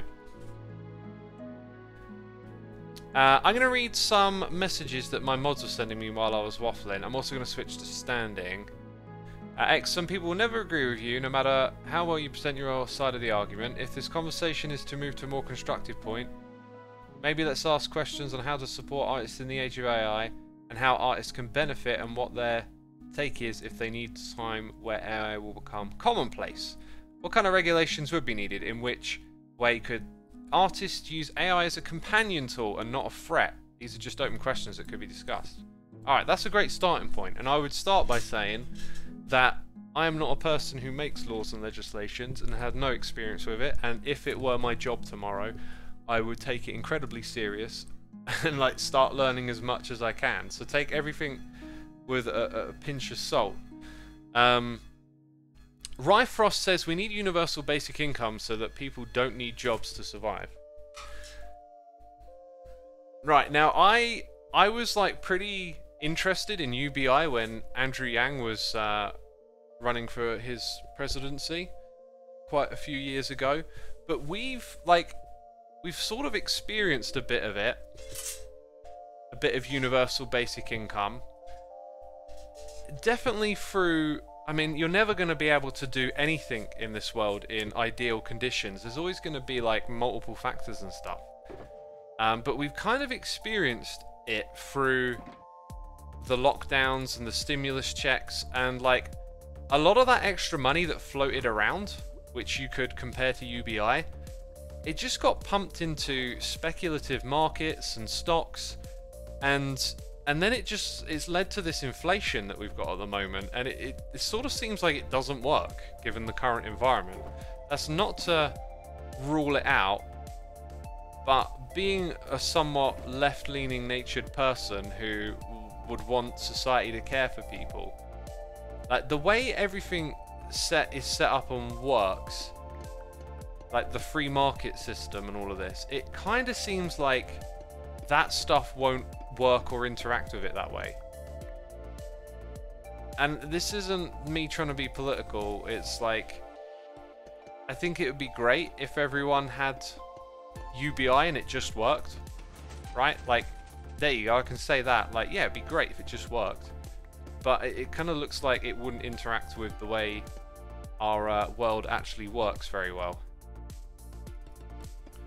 So, I don't know if it's a good idea, but going back to the point about, like, what would we do with artists and stuff, well, you know, like, I have a friend who's an artist, and I kind of understand a bit about the art world through them and how they make their living and whatnot. And it's a bit of a strange space, because, like, if you do, like, digital art or stuff for computer, like, you got to get a job to, like, make assets for a game, or then there's, like, corporate art, right? Like, that sort of employment. But then I think there's a lot of freelance stuff. Like, if you want to be an artist that expresses yourself and creates things that you want to, you need, like, patrons, or you sort of do it freelance and sell your work at an art gallery. Like, I guess it's a complicated space that I'm not entirely sure how it all works. So I think one thing this AI stuff can't do out the gate is it can't replace paintings, right? It doesn't seem like it can. It might end up being a tool to help artists paint too, you know. I don't know too much about painting, but as someone who would sit down with a bunch of paints and a brush and have a hard time getting what's on my head in front of me, using an AI prompt and then copying it might honestly help me, like, in a lot. So, you know, maybe it makes that world more accessible, more competitive. But having the physical objects in your hands, I think AI is going to be hard to replace. So in that front, it may make the area more competitive, the AI stuff can be a tool to help you create things. As for the digital space, it's clearly going to massively increase productivity. So if you create digital assets, let's say for a computer game, a website, corporate stuff, I don't know what other kind of spaces there are really for artists online, but a traditional artist is going to know their craft and maybe get a big hand from the AI tool, and then non-traditional artists, like there's going to be a lower level of entry. So I guess what you're probably going to see across the board is a devaluing of art, because the space, economically thinking, is going to become more accessible, and the people currently in it are going to become more productive. Am I getting that right, do you think, chat? You introduce this stuff, economically speaking, artists become more productive, the space becomes easy to access, that creates a surplus. So you're now looking at having more art everywhere, like easy to access, so then the value of art has to come down, supply and demand.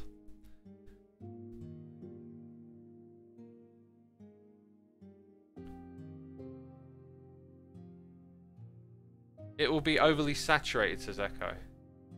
You're grasping at straws, says Molly. How is this grasping at straws? I'm trying to, like, assess what would happen if these tools were just unleashed. I mean, they're sort of being unleashed and they're going to keep increasing. How does it affect the environment of artists, right? I'm pretty sure I got it. Maybe I haven't. Like, what's the alternative then? Does it make art more valuable? So art will become a live act. That is the situation where I can verify that a human is the artist. Physical art, I'm pretty sure, is going to be less impacted. Live art might become more of a thing. I remember when they first started releasing recorded music, and there were like cries that it was going to ruin music and that music would die because people would just hear it recorded and live music would be over and all of this. And the live music industry has massively boomed. So that ran a little counterintuitive to how people thought at the time. Maybe new types of art will emerge, says Brinky Floyd. Yeah, well, it would put pressure on a new type to emerge as well. Sounds like we have a situation like in clothing. You have handmade items versus manufactured items. Artists will have to be able to have a broader range of jumping off points to fine-tune the art to the client. Yeah, that's another thing. Like, clients might bring fully finished stuff to the... Sorry, unfinished stuff, you know, basically AI prompts to the artist and say, I want this, but can you tweak it a bit and make it more like that? That could be a thing that happens. I never set up those beacons all the way down the other end, did I? I'm going to pick up all these shulker boxes and go do that. So how do I get down there? I think actually through here, and then fly all back up again. And I've left all sorts of stuff around.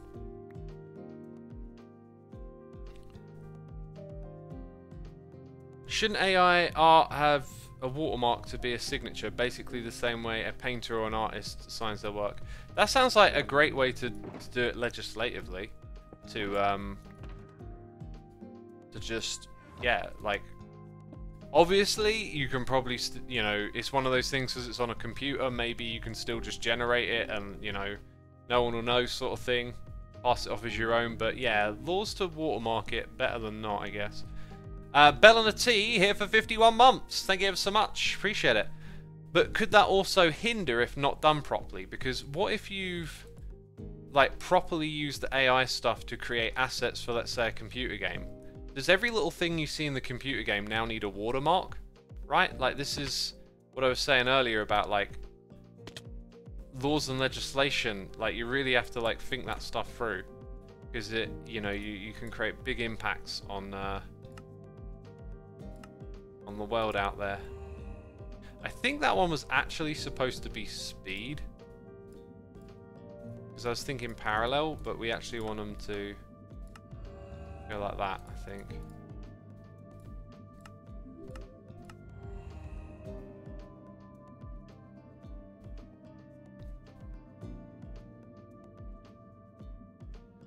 Art is art. AI is limited by the people who created it, just as an artist is limited by their skill and imagination. I think the discussion needs to distinguish between art and business. Well, I was thinking on, like, what is the impact on artists, right? I think the impact is basically supply goes up and demand... Well, demand can go up too if it all becomes more accessible, but essentially it will all be devalued, I think. I don't think AI should be commercialized at all in its current state. What would be the reason for it not being used commercially then in its current state? And just to preface by saying, like, let's say this stuff is trained on art that is done with consent. Like, that's an important thing. I think one thing that makes a lot of sense is that these things should be trained on art with artist's consent for it to be trained on it, you know? You got to remember, like, again, just going back to the point about how this stuff just happens, right? And then in the future, like, no one cares about it, because what will probably happen if you pass some, like, law and legislation of saying that, like, maybe you have to pay to use your art in the AI system. Let's say that becomes like the legislation or something. then you've incentivized people to create art for the AI systems. So like, even if you try and stop it in one way, it will potentially just fuel it in another. What about the AI's consent? Brilliant.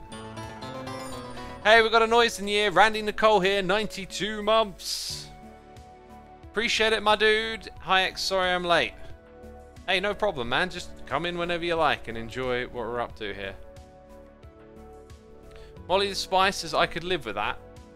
But do you not see how, like, if you said, okay, artists, like, if we use your art in the AI system, you get paid. But then the whole idea of, like, the AI being... Well, I guess, no, it balances with their consent. I know, it just reminds me of one of those examples where it's like, people say no to something, but then you incentivize the ability for other people to go, well, I'll take a paycheck and make art for it, right? Like, if people are against it, then someone's incentivized to be for it if you can get paid for it, essentially. But then I guess it's, you know, someone's choice if they want to. What's going on here, by the way? Have I got this enabled? Let's also turn off the light levels. Okay, so now, like, I'm going to dig a tunnel all the way over to here is the idea. Actually, I think I'll dig it... Yeah, no, let's dig it to there. Oops! Wrong button. Dev Chimera has a great question. Dev Chimera says, I have an interesting question for you all. What if I make, let's say, 1,000 drawings and feed it into my own AI to generate more stuff? Is it still my art? If it's created entirely off of your creations, then my gut instinct is to say it is, but like vicariously, it's like the AI is maybe digesting the blueprints of what is yours. Like, maybe it's more the spirit of what is yours than actually yours, or something you've created. That's a really interesting question, because that gets like gets you really thinking about like what is art on so many levels. Right, so let's say we do this so we always see, yeah, like that, right? So then I want to break a couple more blocks here. I want to put a block here.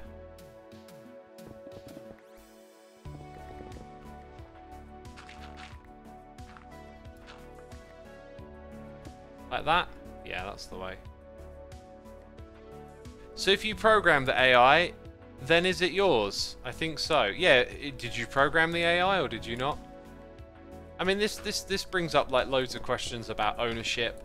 Everyone's probably heard that classic, like little, I don't know what you call it, a little tidbit about like a boat that gets all its parts replaced over time, and then is it still the same boat if every part on it's been replaced, right?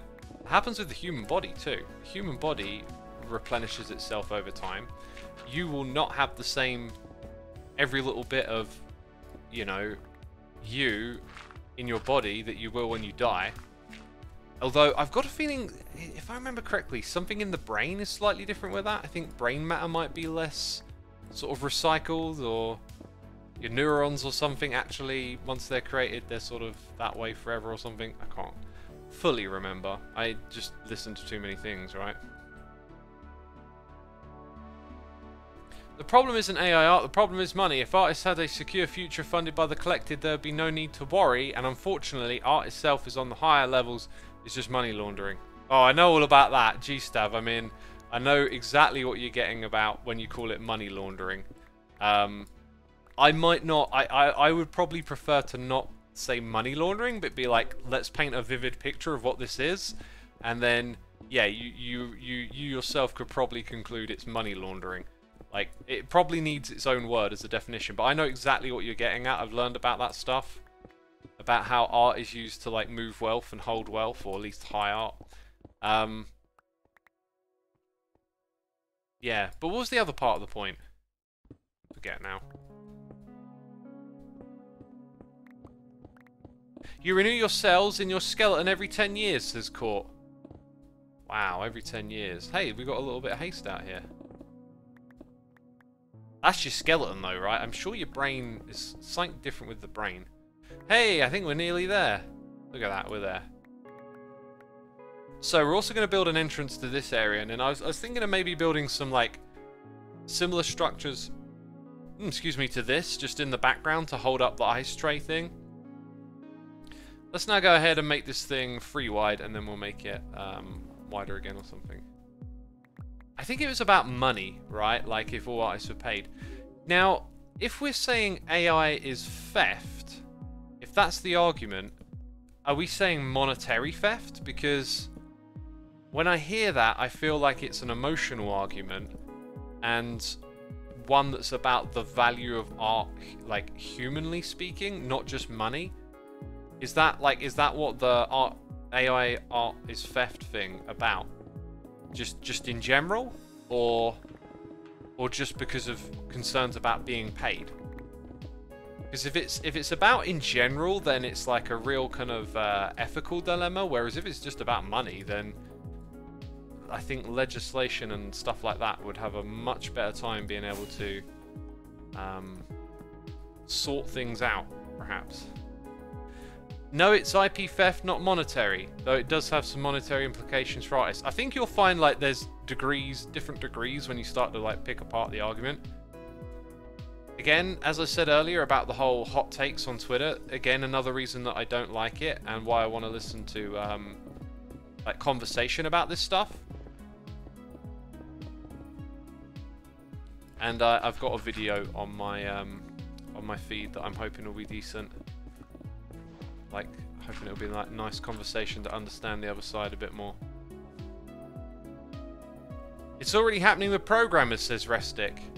I haven't seen like a movement of like programmers complaining about it, but I've seen tons of programmers sharing examples. And one of the favorite ones I saw was how the ChatGPT model fed back a bunch of instructions on how to create what this programmer desired. And then they decided to like refeed in each step and get a more detailed breakdown of what to do. And each time they did that, they ended up with the ChatGPT model basically telling them everything to do to create like this app that they wanted to create. But where I've seen it shared by programmers, I haven't seen them calling it theft or anything like that. They're just like investigating what they can do with it.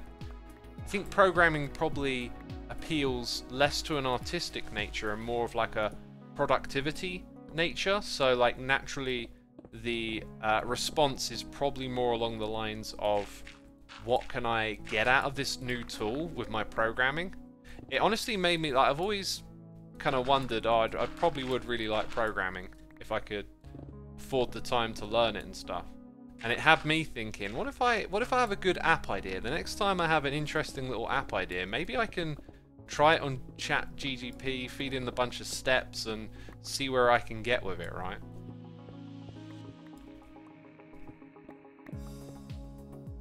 You haven't seen my codex, it's an art form. Hey, if you take pride in your code, that's awesome. If you see it as art, totally. You created it, right? Programmers steal 80% of their code from Stack Overflow already anyway. Nothing changes, says Lucro. I know what you're getting at there, but like, is it really called stealing? It's just something you do in coding, right? Because when I used to make little websites, when I first learned how to do HTML when I was a teenager, and even recently, I don't know, like I have to do a little something for my website, and I can give you an example of what I had to do recently, okay? So I have a homepage. I'm yet to migrate it into a cloud, but basically I create my own homepage full of links that I use on a regular basis. I don't like saving them in like whatever bookmark system the browser has. So I just have this page full of links where it's like there's just loads of stuff you can click on and they're sort of organized. And it started to get a bit bulky, so I thought, well, what if I could condense some of these categories into like a drop-down box that you could click on? Here's the thing though, I don't know how to make... Oh my god, it's a creeper! I don't know how to make a drop-down box that then takes you to the web page once you select something. But I know how to Google it, and I Googled it, and I found a bunch of answers, and with a little bit of trial and error, I started copying code that was being shared, and I got something to work. And whenever I need to make a secondary or a third drop-down box, I copy and paste all the code and just rename the name of the box, and it all works. Now, if that's not me fully understanding program, I could look at the code and understand bits of it. But you could call that theft if you wanted to. I don't know, but that seems to be like what a lot of people do in programming anyway. Even if you knew how to code one from scratch, you might just go look for an answer because it just saves you so much time, and you copy and paste the code in. I get the impression that happens a lot in coding, but for me, as someone who can like get around a WordPad and understands a bit of HTML, like I can inject little JavaScripts or like complex forms that handle a bit more information than I know how to actually work with. And so yeah, like what is that? Is that theft? That's how programming works, says Martini. Yeah, I get the feeling this is like a cultural difference. Like, that's not how art works though, is it? You see, I also have a take on art and music that it's like, I think everything is a remix. Like, no artist can create something out of nothing. It all comes from your life experiences, something you saw, something that you inspired you, a memory. Like, the human experience is taking in information, and what comes out artistic is, in my mind, a remix of that, which is why these AI things that are basically sort of mimicking neural nets and how our brains work at some level, to me, they often make me look at it in that way and see it like this is like a similar process to what humans do in their brain. We just have to contend with the fact that it's not, I don't know, it doesn't have that mystical element of human inspiration or whatever we think it is, right? Because it's something that we built and we see it calculate, and therefore we look at that system differently and think about it differently. Programmers don't seem to have much of a problem with ChatGPT. And I say this as a programmer, says PG Petch. Yeah, and what is ChatGPT going to do to, like we talked about what it will do to artists earlier. It will increase accessibility, increase productivity, which will probably create a surplus of availability. And then if demand will rise to that or not would be yet to be seen, right? So that will probably devalue their work. As a programmer, it will undoubtedly make it more accessible. It will make the workers who program more productive, and again, that creates a surplus and will demand rise to it. Because if it doesn't, then it means like a decrease in value of the skill of programming. I should start putting stuff in here to be sorted, shouldn't I? Because that is what I built this thing, literally built this thing for. To save me time and effort, although I still do a fair bit of manual sorting. So like, where programmers are okay with it, I think it's probably because they're seeing it more through like, oh, this will increase productivity. Whereas I think artists haven't taken the same approach. They see it as maybe an infringement. And if we look at what the differences between the two are, again, like programming probably for most people feels less artistic than creating works of art will. So maybe that explains the emotional reaction in either direction.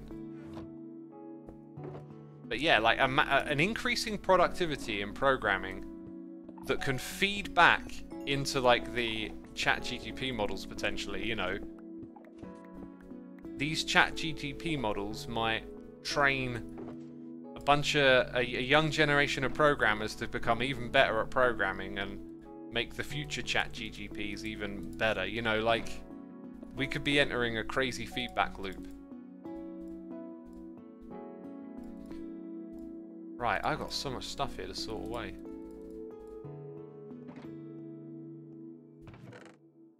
Programming is less artistic than software development, says that freeze. Is that where we're breaking apart like the piecing together of the puzzle from designing the puzzle. Like, you design an app, and then someone's got to then create all the actions you desire and turn them into something that works. Everyone is afraid of being replaced. This fear can be felt in any industry, says Girls of Doom. Yeah, seems totally reasonable to say that. I like, personally, I guess, like, it's not at my doorstep, so it's easy to say, but I kind of don't fear change in what I'm doing. I guess maybe like the change will look different when it's right in front of you and you'll be like, oh dear, or something, but I don't know. I just kind of feel like if it happens, it will just be the times, right? And there'll probably be new horizons after it to go investigate and be a part of.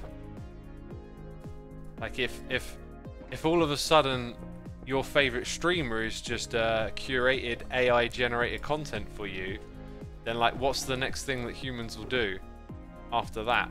I believe that we'll find new things to do, and there might be something new there to be a part of. X is closer at your doorstep than you realise. Doesn't feel like it, but you're probably right. Oh my god, I've got so much tidying up to do here.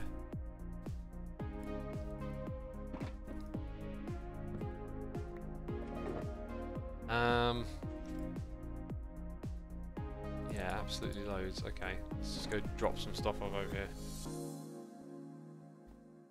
Here's an analogy for you, X. What do you feel about those AI-generated content YouTubes that mash up content from other Twitch channels and others? Like the Mark Rober one, right? Like, I had the craziest experience with that because I literally went there to watch it and I didn't realize that the other person in the video who wasn't Mark Rober was the other channel that they mentioned. I sort of went there thinking, this kid's mashed up his content with Mark Rober. Oh, that's interesting. And then I realized, no, wait, you don't even see the person who's made this content. And that totally blew my mind. My fear is in how it gets used. The fear of the use of the technology is what scares me. Not so much the technology itself. Like, if you gave me that technology and I could create something in my imagination, like a story, or I don't know, I could put together some form of entertainment, then to me it's like a tool, but it's how you use it. So like, what if you start putting words in people's mouths? And this has already been going on for years, like rappers, and like you can write lyrics for them, and you know, it can be spat out by some of this AI stuff as a legit flow. It sounds like a rap they wrote and spit on the mic. Like, that's been around for years now. That's been done, and it'll just get more and more accessible. My concern is less personal, I guess, and more societal. I go to thinking, how do we grapple with that? How does misinformation and disinformation get into this when authenticity is both questionable and creatable? You know, like when it swings both ways, it's easier to create something that seems authentic, and then it's easier to question, because then you can go, well, what about those, you know, did I really say that? Did they really say that? Because it could be generated.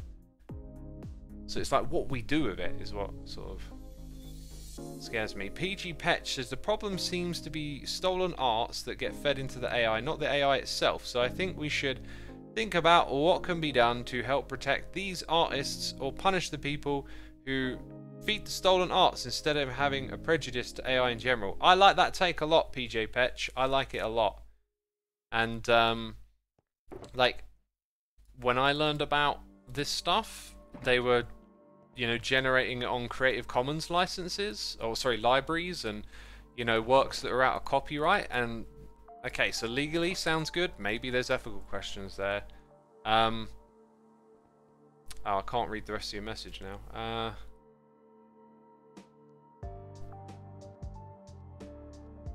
Yeah, what can be done to help protect these artists or punish the people who feed the stolen arts? Yeah, so like this is where like laws and legislations definitely need to come in and grapple with these topics, right? And figure out what are the answers to those questions, and they need to be enforceable in ways and stuff. But the original thing is that, like, seeing the conversation on Twitter, it's just calling all AI, you know, theft. Like those statements are just, they suck everything that you just said out of you know, the conversation, that way of looking at things. That's what I've really struggled with. Everything you said there is like absolutely spot on. Those are the sorts of questions we got to ask and get our head round and whatnot.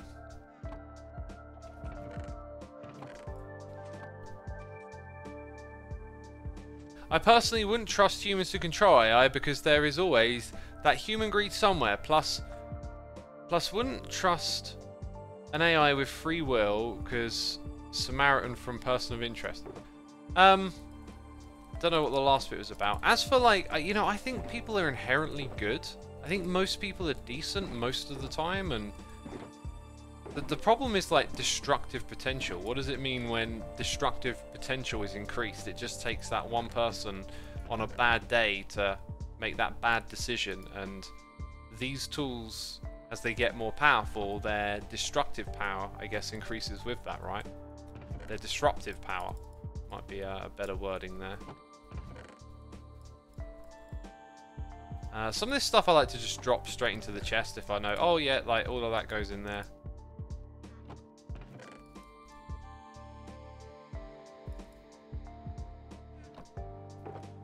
It's also really important to remember that Twitter does not represent the opinions of the whole world. Twitter itself is a very biased bubble, says Curls. Yeah, you're right again. You're right. It's just, oh man, just I need to understand how to grapple with all of this stuff better, right? Like, you're absolutely right. I'm just seeing a bubble, and it's just because of the various people that I follow are in certain communities, and then they have therefore sort of brought into this response again. It just, I don't know. Where's like the middle of the line on everything? Everything's always in a camp.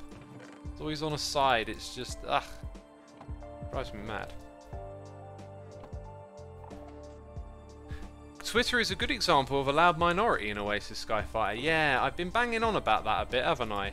About how a vocal minority is like, if you think about it in a literal sense, it's a minority being loud, and it becomes really hard to assess what that means. Do they actually just represent, like, sometimes I think it's easy to think of a vocal minority as a silent majority, let's say, like they're representing other people that are being silent, but sometimes they're not. Sometimes they're just being loud and making themselves heard. And it also feels like sometimes how loud you beat the drum seems to have some value with it too, and I'm not sure that's like legit or not. Let's just reorder some of this stuff. Okay, so I think I'm just going to dump... I don't think I ever set up a Nautilus shell filter. Let's find out where that goes. I think I'm going to dump that one just into here. And there's like chests for these other things, like the totems, and then the potions. And then the diamonds, of course. Oh, that neatly folded down.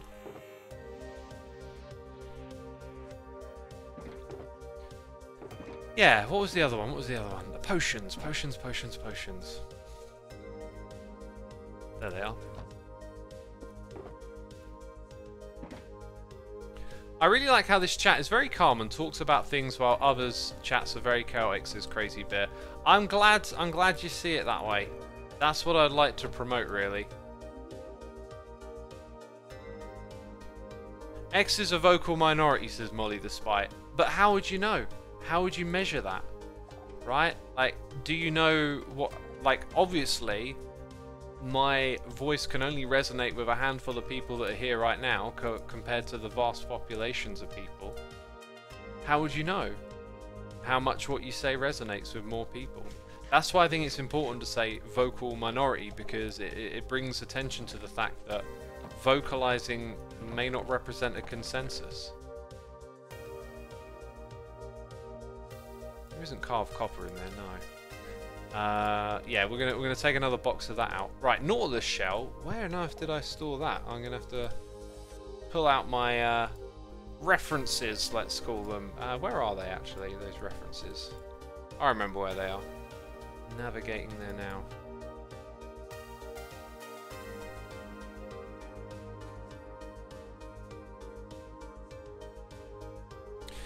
Molly, you don't get it, do you? Mostly from your comments. Again, comments would be a vocal majority. Have a video, let's say it's got 1,000 views, you might get 10 comments on it. Just because those people chose to spoke up and shared does not mean they represent more than their own voice. And this is where you have voting and stuff, really, right? If you get everyone to vote, then you can kind of show a consensus. So discussion maybe doesn't quite reflect that. Where are we going? Where are we going? Oh, found it. Right, storage. So, a Nautilus shell. Aha, I got it. I know where it goes. Let's go put this one in. And I should fire up my storage thing while we're in the area and get the camera count on to keep it loaded. Dang it, I'm not supposed to fall into this row right here. There we go. Is that it? It's not that one, is it? Oh, it is that one. Okay. So it's above the dried kelp blocks. So now Nautilus shells get sorted into that bit there. And we've got a noise in the ear, which I can't see because I've got my little references on the screen. Oh dear. We've got Ravenfire Gaming resubscribing for 4 months with the Amazon Prime.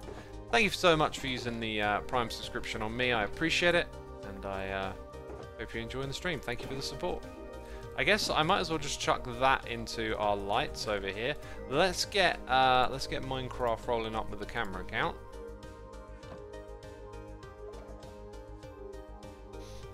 Off topic, but thank you X for correcting my grammar. What? Every time. So English not my first language. PG Petch, I do not recall correcting anyone's grammar because mine is awful. But I don't know, maybe I did do something. True, a lot of lurkers don't always comment, says Dr. Jazz. Yeah, I mean, it's not a lot. It's like the majority don't comment on any video. Like, you'd be hard-pressed to find probably videos with more than 50% comments to views ratios.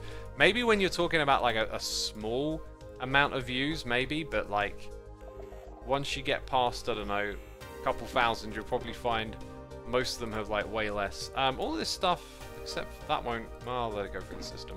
I am just going to chuck you in here now, and let's go ahead and activate that.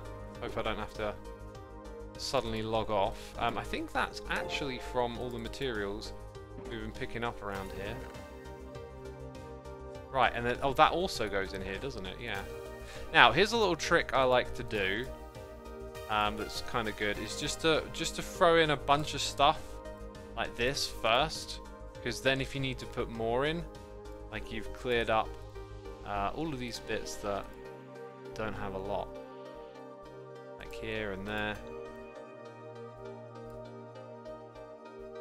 and then that one, definitely those, that, and then you got loads of space left behind. Cool. Sometimes I would even like go further and put all the stacks at the back and stuff, but it's just a waste of time really. Let's get the camera account. Oh no, it didn't load up with the AFK profile. Let's do that.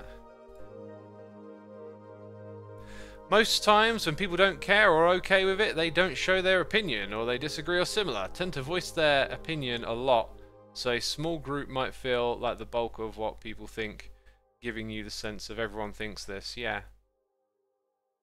Yeah, it's real easy to think everyone agrees with you. Especially online, because you always just see... You go see what you want, right? Like I talked about it earlier, I haven't seen the other side of the conversation as much. I also feel like I was perhaps listening to something in the middle that maybe wasn't really actually as nestled in the middle as I might have thought. Personally, if I'm seeing a ton of comments I disagree with, I'm less likely to comment since I don't want to put a target on my back and don't care enough to argue over it. Yeah, that's another unfortunate thing. You do get punished for having different opinions online, right? People get very emotional, and sometimes you just want to talk about having a way of seeing things, and it ain't good enough. Let's go... Oh, oh, oh. Somehow you're over there. Right, let's go put these away. Man, I just want to watch some Star Trek later and just feel like... When I watch that show, I'm just like... Oh, I wish this is what society was actually like. I wish we all just got along like this. Did I never put that potion? I remember pulling out this and putting a potion... Because it filled... I did! It filled the thing up. So I have one extra, apparently. Well, anyway. Great little tidy up. Now we've got to go replace some copper and continue some digging. Maybe build a honey farm. That was also on the list. Let me see. Hey, we had another noise in the air. It's iDarkSoul here with the Prime. Thank you for using the Prime on me, my dude. That is most appreciated, and I hope you're enjoying the stream still. What are you doing today in Hermitcraft, says Britt Fastberg. Great question. I've spent a lot of time just digging holes for beacon beams, funny enough. And now we're working on the other side of this space. Have you thought about dolphins or dolphins grace in the ribcage? Basically, I don't like dolphins grace. You move way too fast, but the problem is it doesn't change your vertical speed. It changes your horizontal speed, which we don't really need. We need vertical speed, so I think it would make it worse, unfortunately. It's about understanding the main user base of Twitter. Who is using Twitter? What are the demographics of Twitter as a platform? Twitter is a very small social media platform compared to Facebook and other Chinese platforms. It's small, but it tends to attract a lot of people with a voice, like journalists and news outlets and celebrities, and therefore it tends to have like a different type of clout. So you could think of it in terms of, all right, let's say you sign up to Derp Media, right? And Derp Media has 1 billion users, but like Derp Media is pretty lame. It's kind of derpy, right? You know, not much going on there. So like its value is diminished. Whereas if you sign up to, I don't know, Amazing Media, right? Like it's such a good platform. There's so much interesting stuff going on it, right? Like then the value of that is different, I guess. Kind of how I'd look at it. I think I might use the bone layout again and mimic what's on that side. Yeah, those are specific demographics of a specific bubble, mainly wealthy people. Oh right, Coles. Who are the wealthy people? Not the people on Derp Media. They're just derp fiends. That's all that hang out there.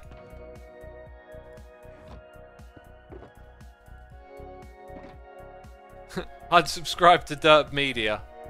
It'd be the derpiest decision you ever made. Right, it's like 5 wide. I think that's about 4 blocks tall.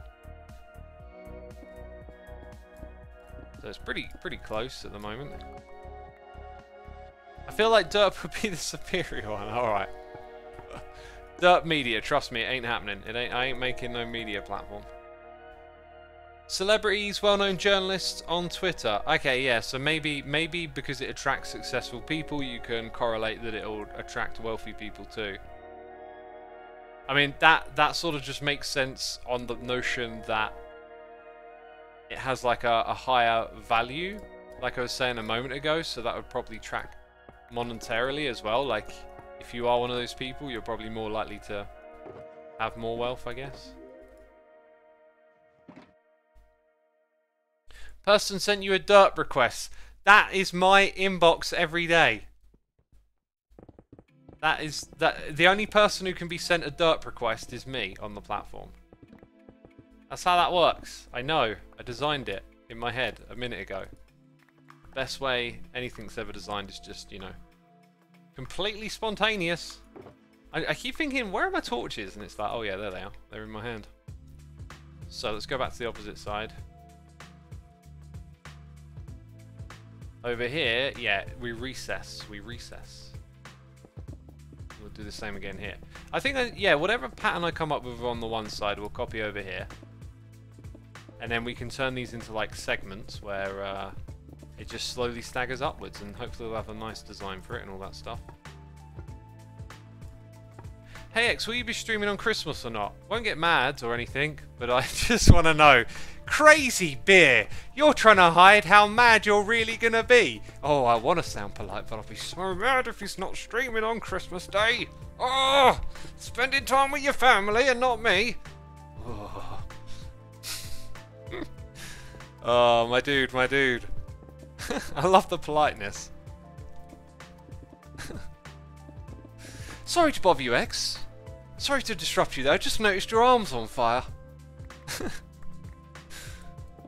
Oh, so sorry I interrupted your train of thought, but you're on fire right now.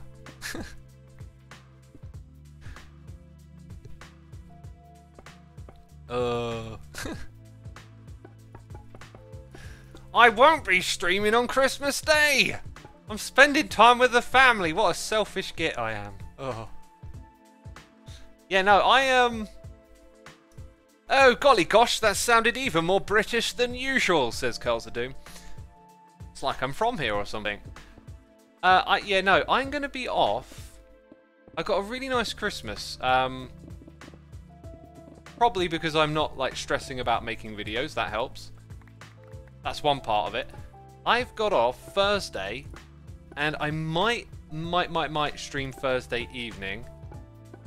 But I might get back late and just think, nah. Friday is Christmas Eve, I'm off. Saturday is Christmas and Boxing Day. I'm off for those 3. Then I've got another 4 days in which I can stream. So I'm just going to stream like every day that I can at the moment. Just chill out and hang out and do some streaming and work on the base and not think about making episodes. Just kind of what I want to do right now. Oh, and I might pick out a variety day. I've had a real like inkling for a puzzle game again. Puzzle games really satisfy something in my head. I get these weird like urges to get into something, like there's something that needs solving or whatever, and I think sometimes I project that feeling onto like, oh, I could be doing something that saves the world with my time or whatever, and making myself all anxious about that. Or like, you know, like I'm trying to like suggest doing something more fulfilling, I guess, or more important, as being a stress that you can impose on yourself. Alright, so now chat is discovering that people celebrate Christmas on different days. Alright, y'all figured that out? Not everyone celebrates Christmas on the same day. Every year of my life, I did not know about that until I became a YouTuber. And I mentioned Christmas, and then I learned that Christmas is not celebrated on the same day everywhere. And I relearn it every single year. It's the one thing I can count on in this life, is relearning that fact over and over again. Have you ever tried the mystery-oriented hidden images game, Alpha Prosa? I'm going to copy your message. I was going to say tweet it at me, but no one's on Twitter anymore. That will get saved. I will investigate. Yeah, I've got a real hankering for a puzzle game, and I've got one lined up that might scratch the itch a little bit, but yeah, every now and then I just get like a hankering for some sort of thing that I need to solve or fix or like create. And I noticed that a puzzle game scratches that feeling a lot. But it has to be like new. It has to like I can't seem to like just play Sudoku again or something, right? Like it's got to be new and novel. It's got to challenge a new part of the brain. JJB Martin is here for 12 months with the Prime. Thank you so much. Appreciate using that Amazon Prime subscription on me. If you like puzzle games, I recommend Opus Magnum. It's a really good puzzle. I've been playing it for a week now. Dev, I played and streamed that game a while back. I absolutely loved it. And it gets to a point where I kind of understand the puzzle, and then my curiosity fades a little bit. There is one game I wish that there was more of, which was Human Resource Machine. If I'm remembering it correctly, or was that the original and they made a second one called 7 Billion Humans? Whatever the second one was, I played that last Christmas, and I absolutely loved it, but once it got to the really hard stuff, and I couldn't spend as much time on it, then my ability to like grapple with the puzzles faded a little bit, and I kind of thought, this would be like so good if oh, I'm noticing this isn't quite even. Oh wait, I just recessed it, which actually looks kind of cool, but that's not what we're trying to do here, so whoopsie. Yeah, basically, I don't know if that game has like fan created puzzles, but dang, if they opened it up like that, I'd really love to do that more, because that's a programming game, and it made it so accessible and fun for me. I'd probably enjoy just resetting the save data and giving it another go. I might do that this Christmas maybe, if I have a little bit of time to just chill out and play a game. I played the Sorcery and, what was it called? Slice and Dice one again, and like, knowing that a run could last several hours, it really lost its charm on the second outing. I'm wondering if we should stagger this a little different. Hydration reminder from Curls, thank you for that. I actually grabbed my bottle a second ago and then didn't do much with it. I've got Exapunks and I couldn't get into it, Dev. It was just too complicated if I remember correctly. Crazy Beer, the music in the background is Crinkles. The one, the only Crinkles. The Battle of Polytopia. Soundwave Hope, thanks for the suggestion. Thanks for that suggestion. I will have a little search of that too. Yeah, I've got the itch for a game, so I'll go have a look, and I've got a few on my list I could play too. I think I will keep it like this. I think I will keep it like that, even though we could maybe do it slightly different. Escape Simulator. Is that an actual escape room simulator? Can that be played socially in a group? I really want to find some games to play with the family using, like, there's like Steam Table Workshop thing, and like you can sort of emulate all sorts of different games with it and stuff, but it's just often it's like technology and old people, like it's just hard to get certain people to grips with that stuff, honestly. X looked at his base and decided there are not enough bones in it yet. I'm just continuing the theme, really. Right, there's not much thought to it. Did you do the Secret Santa? I didn't. I'm not very good at the social stuff here on Hermitcraft. Like, my brain just doesn't really work that way. It annoys me because there's like such a great environment to do things with other people, yet I never really think in terms of like creating things that interact with other people. So it's not really my strength, and so like Secret Santa, like I just draw blanks in my head. It's like, what would I do? I don't know.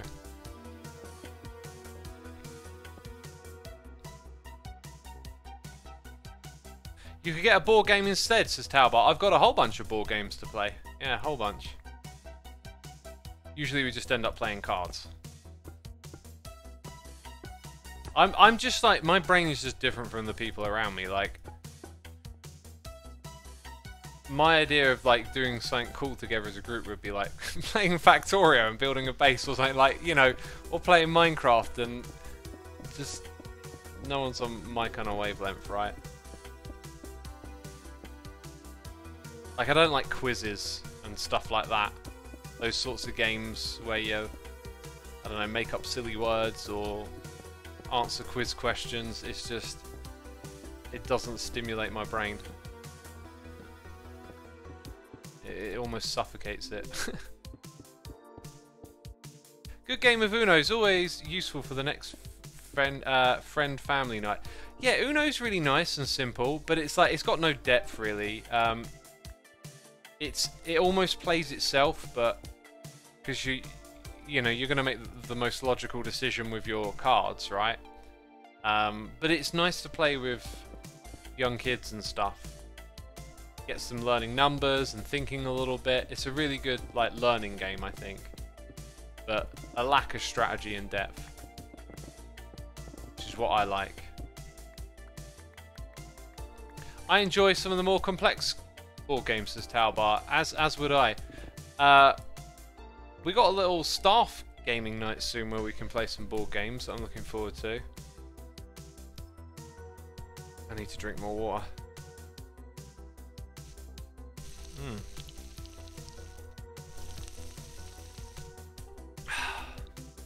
The Crew is fun, says Xeater. I got The Crew! I have that game and I can't convince anyone to play it. It was a teamwork one. I thought, oh, this is interesting. So many games that you play, board games and cards, they're all about, like, someone's going to win. And this one is a teamwork game? I thought, that's got to be worth checking out, right?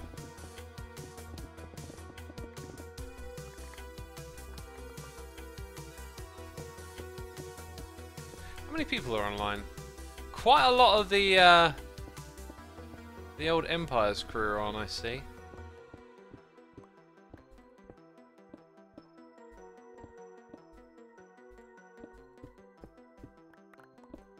I don't know why I'm still collecting the cult. Really, I should just put the other thing in my inventory if I'm going to break. Look, there's some there. I'm going to break that up.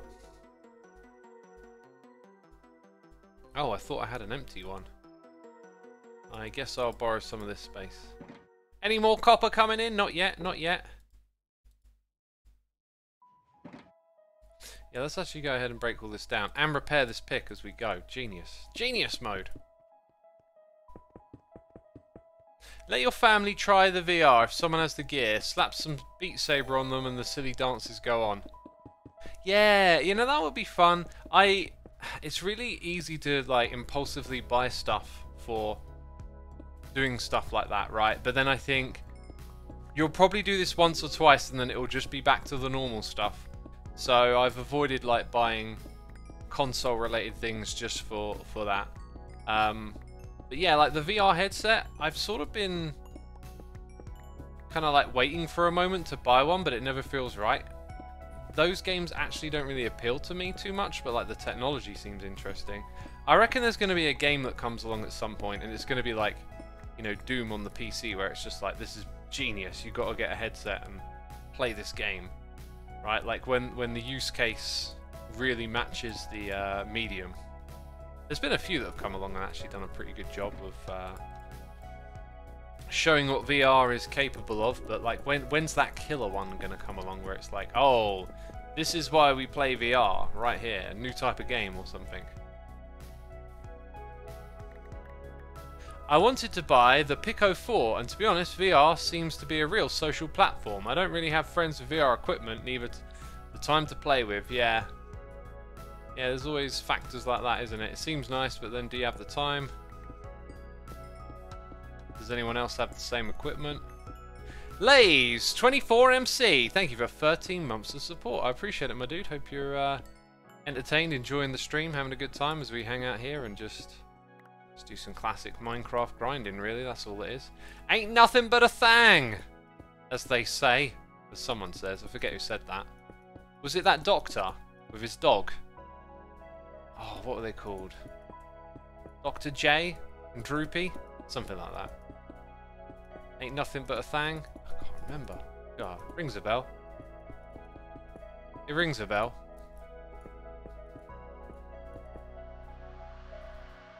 Apparently he's not a real doctor, is another thing that I heard. Are there any mods or shaders that use X? That use X? Me? That use me? I don't think so.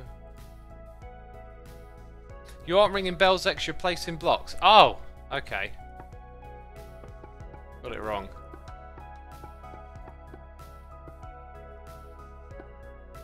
Ring, ring on, ring-a-ding-ding-ding-dong, keep the bells ringing. That was another one of their songs, wasn't it? Pretty sure it was. That was a deep cut right there. I'm looking at my chat and I'm like, I'm so old, no one understands me.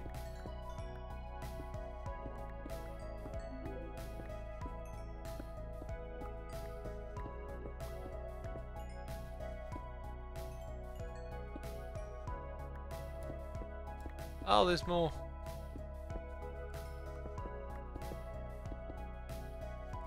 Oh, I'm out of stone.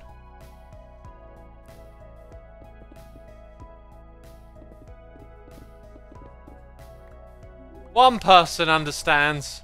2 people understand.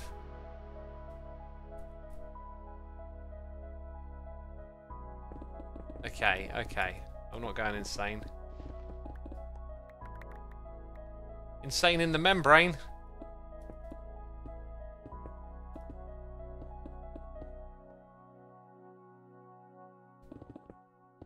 Just retire already, old man. Jeez, God, just retire already. So harsh. Hey, I collect those. Give me them. That's what I was thinking of decorating the tunnel behind me with, but now that it extends all the way up here, I'm thinking, might be a bit too much of an investment, that.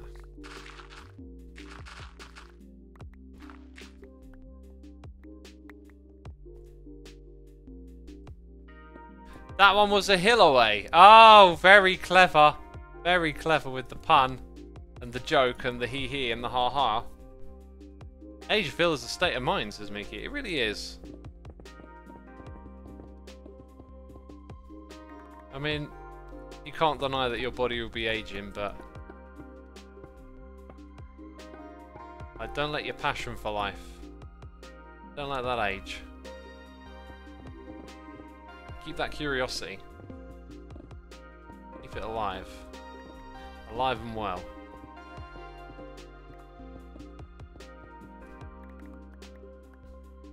Any state of mind, says Talvar. Now, am I supposed to make a New York state of mind since we were making the rap jokes? God, I'm lucky I got so many bone blocks. Oh wait, no, you literally said a New York state of mind. I looked at it again and I'm like, hang on a minute. Hang on a minute. There's like a dot missing. Like, why would you type any with dots in between it anyway? God. Yeah. Even though seeing some things from the early 90s or 2000s does make you feel old sometimes, says Girls. Can do, it can do, yeah. I was watching Star Trek and sort of thinking about how, like, the pacing of the show just... I can totally get if someone tried to watch The Next Generation after seeing shows like Breaking Bad and, you know, growing up on TikTok, and, like, if you just didn't get it, because, like, the pace is slower, but, like, because you know the show and you love the characters and stuff, like, you really, like, revel in it a little bit. At least I do. It's one of those things, the further back you go in time, though, the pace just changes, and I can totally see how that would, like, alienate people. But for anyone who hasn't seen The Next Generation, it's so worth, like, go look up what the best episodes are, and maybe start with, like, the one... Oh, I don't know what actually would be a great introductory episode, but I always think of the one where Data has a child. In fact, they pretty much all revolve around Data. Like, Data having a child, and the one where, I think it's called Ethics, where they have to argue for Data's right to exist. Like, they are just so brilliant, those episodes. I feel like they're a little bit timeless because they lean so much on a conversation that's still relevant today. The Inner Light is a top episode, says Midnight Vox. Measure of a Man. That's the one, isn't it? Measure of a Man. The Drumhead is the best episode. Well, I will look up what that episode is, because I am going to watch another one tonight, I think.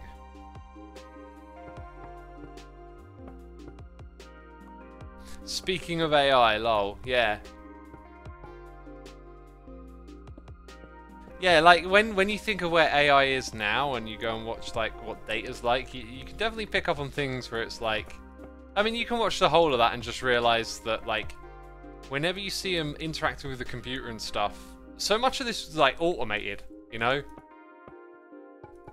Like, you'd think at that point in the future that the computer would be able to anticipate so much of our needs or something.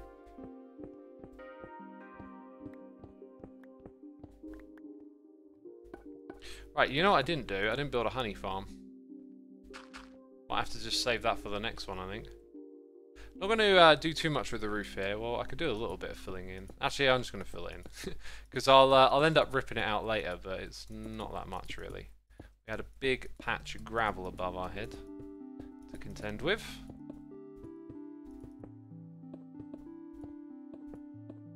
Yep, like that. Yep, I reckon.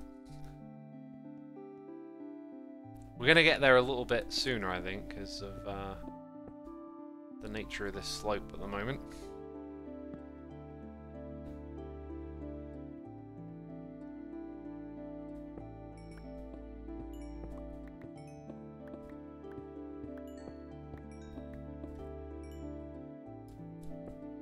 Data's character is great, but I wish media could explore neurodivergent themes without making the character non-human, says Anas Anna.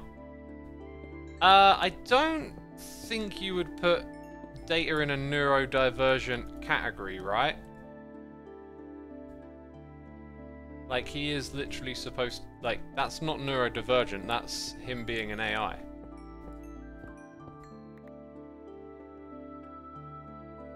I thought they did with Barclay. Yeah, I always liked Barclay's character because he was very anxious and like you were probably describing as him as having social anxiety disorder. And I often thought, like, when I saw his character, I liked him in the show because he represented like something you don't see a lot, which is like, I guess, mental health in a way. Watching it back then, though, wouldn't have had that sort of language to describe it, right? But that's what it was. Like, Next Generation and Star Trek was always, like, way ahead of its time on the, on those sorts of topics, right? But what's weird is, like, you watch it now, and maybe there's ideas that they didn't even think of yet, right? That are now more prominent.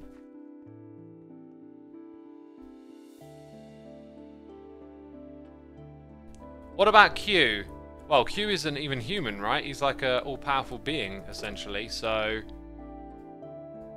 I don't think... I mean, isn't the term neurodivergent a way to just have a term for describing people just not being atypical, which is quite a broad term, and quite a lot of people are just a little bit of that in one way or another.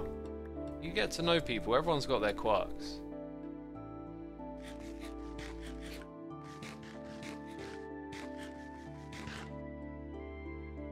X is the worst concept in the entire series, says Korok the Mighty.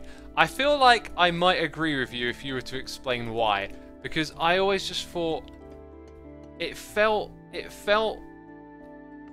just didn't feel right to create like an omniscient being that becomes obsessed with us, and then we have some sort of triumph over him. It really felt like it was trying to flatter the human spirit.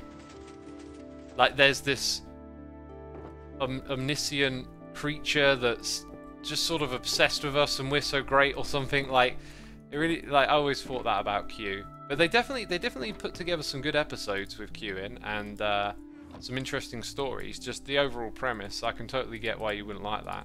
I don't know if that's why you didn't like it, but that's certainly one of my critiques of Q. It's just, it's a bit, you know.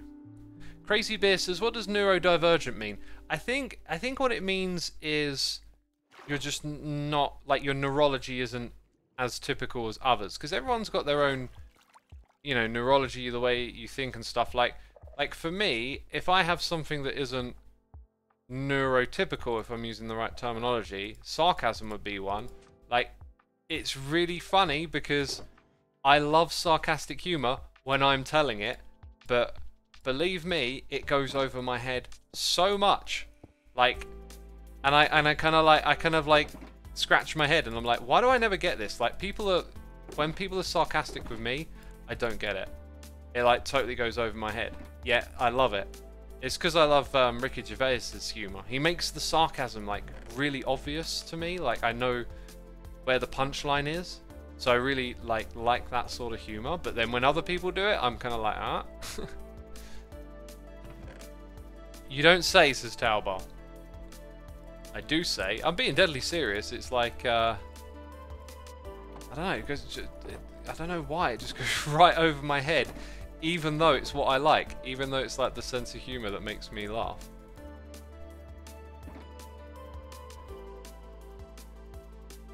Data doesn't pick up on social cues and has trouble with typical relationships. He has unique skills and hyperfixations. He's definitely meant to represent a neurodiverse person, says Anas Anna. I wouldn't be so confident in saying that because A, it's written before that term existed, and his character is literally exploring artificial intelligence and the play between a artificial life and a organic life. I mean, there are episodes that definitely explore it in a way that suggests who are we to say it's not, you know, like there's a difference or what the difference is.